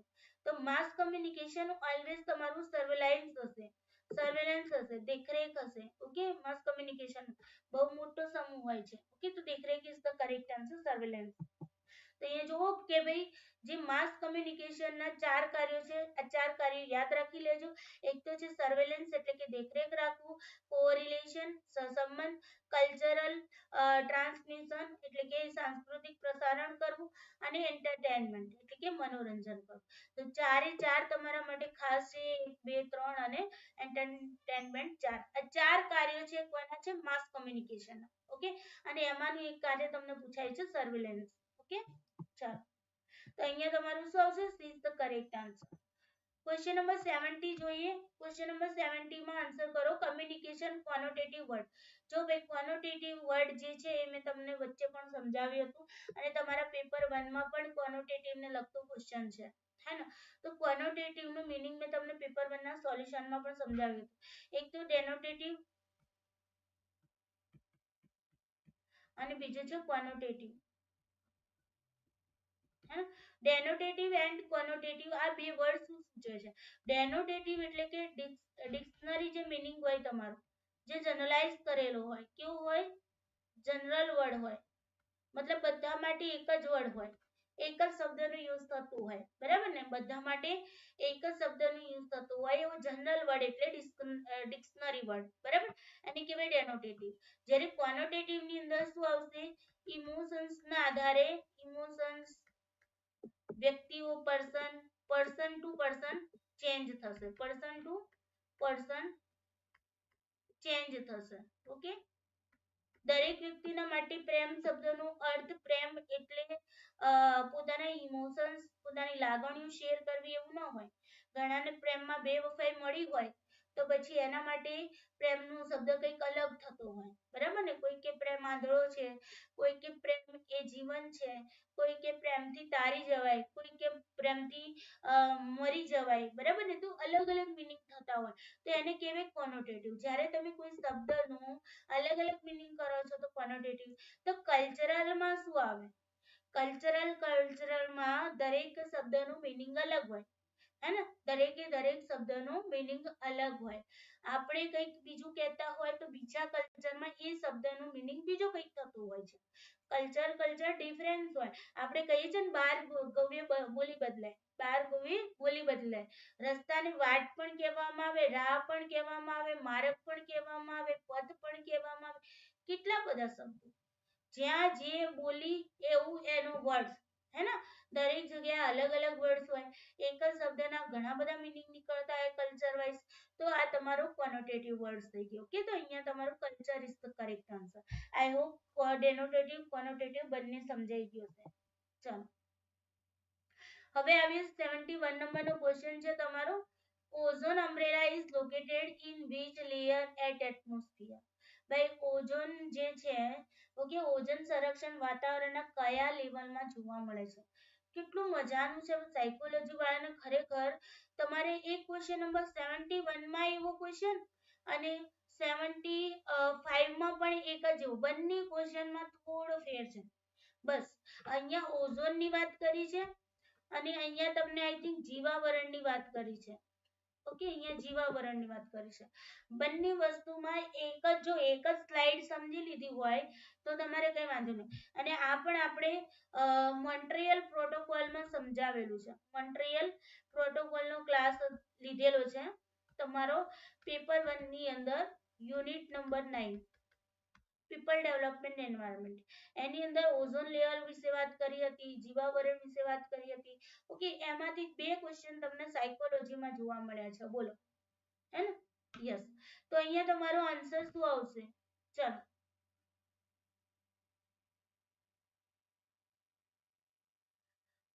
તો અહીંયા આન્સર આવશે સ્ટ્રેટોસ્ફિયર ઇઝ ધ કરેક્ટ આન્સર, જે પૃથ્વીથી 10 થી 50 કિલોમીટરના પડમાં આવેલું છે. ઓકે, જો પૃથ્વીથી 10 થી 50 કિલોમીટરના પડમાં આવ્યું એટલે કે નીચેનો જે તમારો એરિયા છે, બરાબર ને, એ જીવાવરણનો છે. ચલો અહીંયા સમજીએ. આ પૃથ્વી છે, આપણું અર્થ છે. ઓકે, આ પૃથ્વીની ઉપર અહીંયા વાદળો તમને દેખાય છે, અને આ જ્વાળામુખી અહીંયા દેખાય છે. અહીંયા વિમાન ચાલી રહ્યું છે, બરાબર. તો અહીંયા જુઓ, પહેલું જે વાતાવરણ છે ટ્રોપોસ્ફિયર છે, જે જીવાવરણ છે, જ્યાં લોકો રહે છે, બરાબર ને, આપણે રહીએ છીએ, તો એ ટ્રોપોસ્ફિયર છે. પહેલું જ લેવલ છે તમારું કયું છે? ટ્રોપોસ્ફિયર. કેટલા કિલોમીટરનું અંતર છે ટ્રોપોસ્ફિયરમાં? પૃથ્વીથી 10 કિલોમીટર. ઓકે, પૃથ્વીથી 10 કિલોમીટર, એટલે કે પૃથ્વીની સપાટીથી 10 કિલોમીટર, બરાબર, ટ્રોપોસ્ફિયર. એના પછીનું લેયર છે સ્ટ્રેટોસ્ફિયર. શું છે? સ્ટ્રેટોસ્ફિયર. હવે સ્ટ્રેટોસ્ફિયર કેટલું છે ભાઈ? પૃથ્વીથી જોવા જઈએ તો 50 કિલોમીટર, હે ને, 10 કિલોમીટર થી 50 કિલોમીટર પૃથ્વીથી જોવા જઈએ તો, બરાબર ને. તો અહીંયા જો એ જે 10 કિલોમીટર થી 25 કિલોમીટરનું જે અંતર છે, બરાબર, 50 કિલોમીટર, ત્યાં જો અહીંયા એક ઓઝોન લેયર છે. આ એક પટ્ટી તમને દેખાય છે, આ પટ્ટી આયરી, આ પટ્ટી છે ને ઓઝોન લેયર છે. ઓઝોન લેયર શું કરે કે ભાઈ સૂર્યના જે પણ પ્રકાશો હોય, માની લો આપણી પૃથ્વી છે, બરાબર, અહીંયા ઓઝોન લેયર છે. તો આ ઓઝોન લેયર શું કરે કે સૂર્યના જે પણ કિરણો છે ને, એ કિરણોથી પૃથ્વીની રક્ષા કરે છે. અલ્ટ્રાવાયોલેટ કિરણ, અલ્ટ્રાવાયોલેટ કિરણ. ઓકે, અલ્ટ્રાવાયોલેટ કિરણ, જેને આપણે પારજાંબલી કિરણો પણ કહીએ છીએ, પારજાંબલી કિરણો પણ કહીએ છીએ. અને પાછું તમને વધારામાં પૂરતો પાછો તમને આપ્યું તો પેરેગ્રાફમાં, હે ને, ઓઝોનનું પેરેગ્રાફ આપ્યું તો પેપર 1 માં. તો કેટલું બધું સરસ પેપર હતું. 6 માર્ક્સ તો તમને અહીંયાથી જ મળી જતા હતા. ઓઝોન જ લઈ આપવાનું હતું. તો આ જે સૂર્યના કિરણો આવે છે, તો પૃથ્વી સુધી આ ઓઝોન લેયર છે ને, પૃથ્વીની અંદર, પૃથ્વીની સપાટી સુધી પહોંચવા દેતા નથી. ઓકે, પારજાંબલી કિરણોને તે શું કરે છે? રિટર્ન કરી દે છે, અહીંથી જ રિટર્ન કરી દે છે. અને કેટલાક કિરણો આવે છે જેના કારણે આપણને તડકાનો, ગરમીનો અહેસાસ થાય છે, બરાબર ને. કેટલાક જ એકદમ થોડાક કિરણો આવે છે, બાકીના મોટા ભાગના જે છે એ શું થઈ જાય છે? પરાવર્તિત થઈ જાય છે, રિટર્ન થઈ જાય છે. ઓકે, તો આ જે ઓઝોન લેયરનું કામ, કે ઓઝોન લેયરનું કામ શું છે કે ભાઈ પૃથ્વીની રક્ષા કરી રહ્યું છે, પૃથ્વીનું સંરક્ષણ કરી રહ્યું છે, બરાબર. અને એ કેવી રીતે? સૂર્યના જે પારજાંબલી કિરણો છે, અલ્ટ્રાવાયોલેટ કિરણો છે, એ અલ્ટ્રાવાયોલેટ કિરણોને પૃથ્વી સુધી આવવા નથી દેતો, ત્યાંથી તે પોતાના લેયર થી જેરો એને પરાવર્તિત કરી દે છે ઓકે પછી મેસોસ્ફિયર ની વાત કરે તો મેસોસ્ફિયર કેટલું છે તમારું 50 થી 85 કિલોમીટર 50 થી 85 કિલોમીટર થર્મોસ્ફિયર કેટલું છે 85 થી 600 કિલોમીટર છેલ્લું તમારું લેવલ છે 600 કિલોમીટર થી વધુનું અંતર વાળું જે છે એના પછીનું જે અંતર વાળું છે એ બધું exosphere okay is it clear ચલો તો અહીંયા તમારું stratosphere is the correct answer next question જુઓ કે બાહ્ય વાસ્તવિકતા અંગેના ખોટા અનુમાન ઉપર આધારિત નિશ્ચિત ચોક્કસ માન્યતાને શું કહેવાય કે ભાઈ બાહ્ય વાસ્તવિકતા અંગેનું ખોટું અનુમાન છે ઓકે અને એ ખોટા અનુમાન ઉપર આધારિત એક નિશ્ચિત કે ચોક્કસ ખોટી જે માન્યતા તમારી અંદર છે એને શું કહેવાય ડિલ્યુઝન ઓબ્સેશન ઓવરવેલ્યુડ આઈડિયાઝ કે ફોબિયા ચાલો આન્સર કરવાનું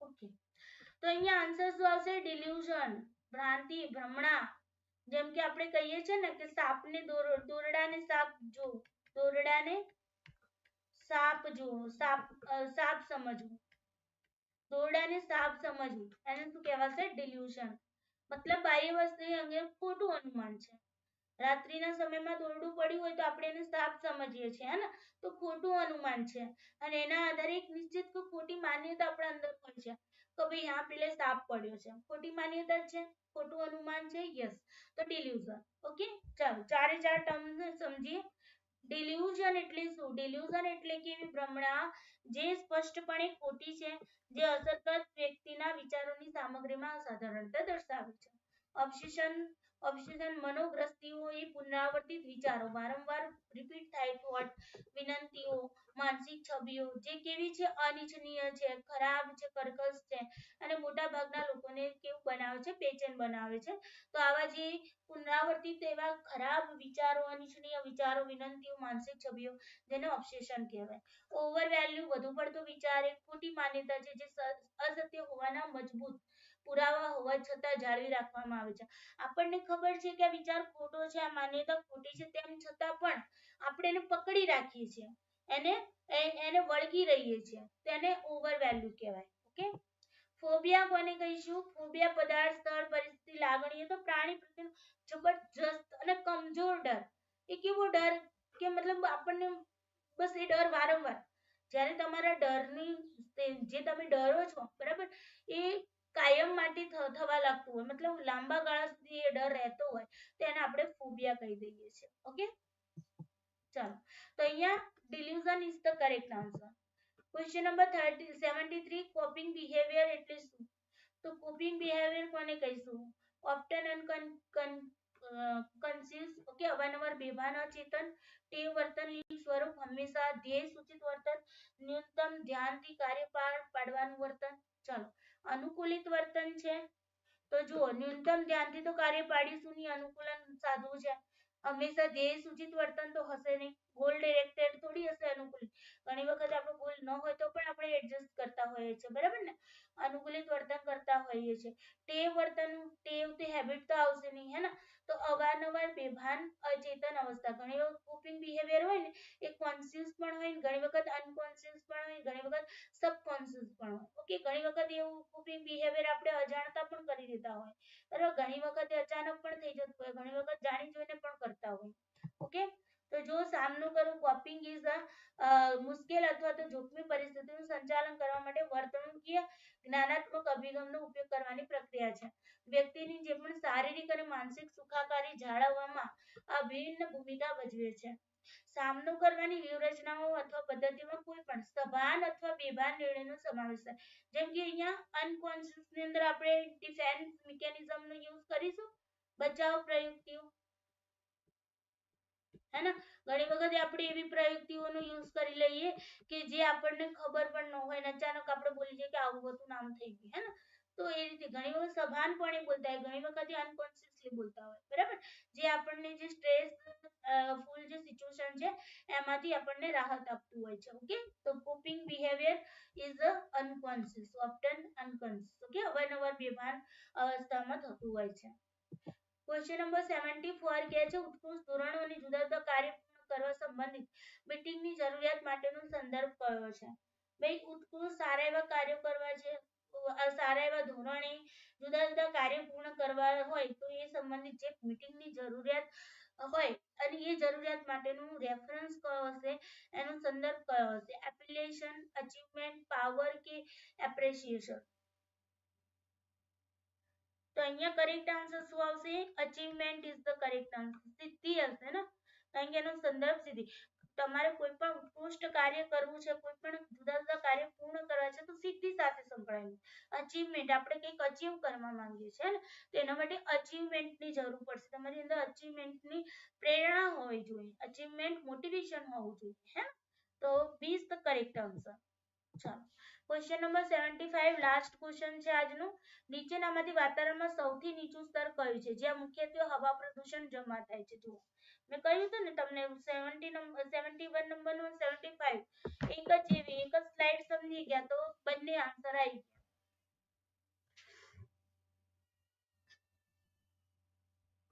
ઓકે, તો હવે તો ઈઝી થઈ ગયું. Troposphere is the correct answer, હે ને. પૃથ્વીથી પહેલું આવરણ આવશે તમારું, કયું વાતાવરણ આવશે? ટ્રોપોસ્ફિયર. એના પછી સ્ટ્રેટોસ્ફિયર આવશે. ઓકે, તો એ રીતે આગળ ચાલશે. તો પહેલું સ્ટ્રેટોસ્ફિયરમાં ઓઝોનની વાત કરીએ આપણે, અને ટ્રોપોસ્ફિયરની અંદર જીવાવરણની વાત કરી. જ્યાં શું છે ભાઈ, હવાનું પ્રદૂષણ, જીવાવરણમાં હવા છે, બરાબર. પછીના બાકીના જે લેયરો છે ત્યાં હવાનું પ્રમાણ બહુ જ ઓછું છે. ઓકે, તો હવાનું પ્રદૂષણ પણ આપણા જીવાવરણમાં થતું હોય, જે સૌથી નીચું સ્તર છે. લોઅર લેવલ લોએસ્ટ લેવલ માનવામાં આવતું હોય, અને હાઈએસ્ટમાં એક્સોસ્ફિયર, હાઈએસ્ટ લેવલ પૂછાય, હાઈએસ્ટ લેયર પૂછાય તો કયું આવશે? એક્સોસ્ફિયર. Is it clear? ચાલો, તો અહીંયા એ જ વાત આપણે કરી દીધી. ઓકે, ટ્રોપોસ્ફિયર, સ્ટ્રેટોસ્ફિયર, મેસોસ્ફિયર, થર્મોસ્ફિયર ને એક્સોસ્ફિયર. લાસ્ટ તમારું એક્સોસ્ફિયર. ઓકે, ચાલો, તો B is the correct answer. I hope તમને ક્વેશ્ચન સમજાયા હશે, ક્લાસ સારો લાગ્યો હશે. ક્લાસ સારો લાગ્યો તો વિડીયોને લાઈક કરી દેજો. કમેન્ટ કરીને જરૂરથી જણાવજો તમને ક્લાસ કેવો લાગે છે. તમારી કમેન્ટથી મને મોટિવેશન મળશે. ઓકે, પૈસા નહીં મળે, મોટિવેશન મળશે. તો પ્લીઝ સારી એવી પોઝિટિવ કમેન્ટ કરજો. જો તમને ક્લાસ સારો લાગ્યો હોય તો જ કમેન્ટ કરજો. ઓકે, ન લાગ્યો હોય તો બિલકુલ કમેન્ટ ન કરતા. ઓકે, ચલો, bye bye, take care you. સૌને જય શ્રી કૃષ્ણ.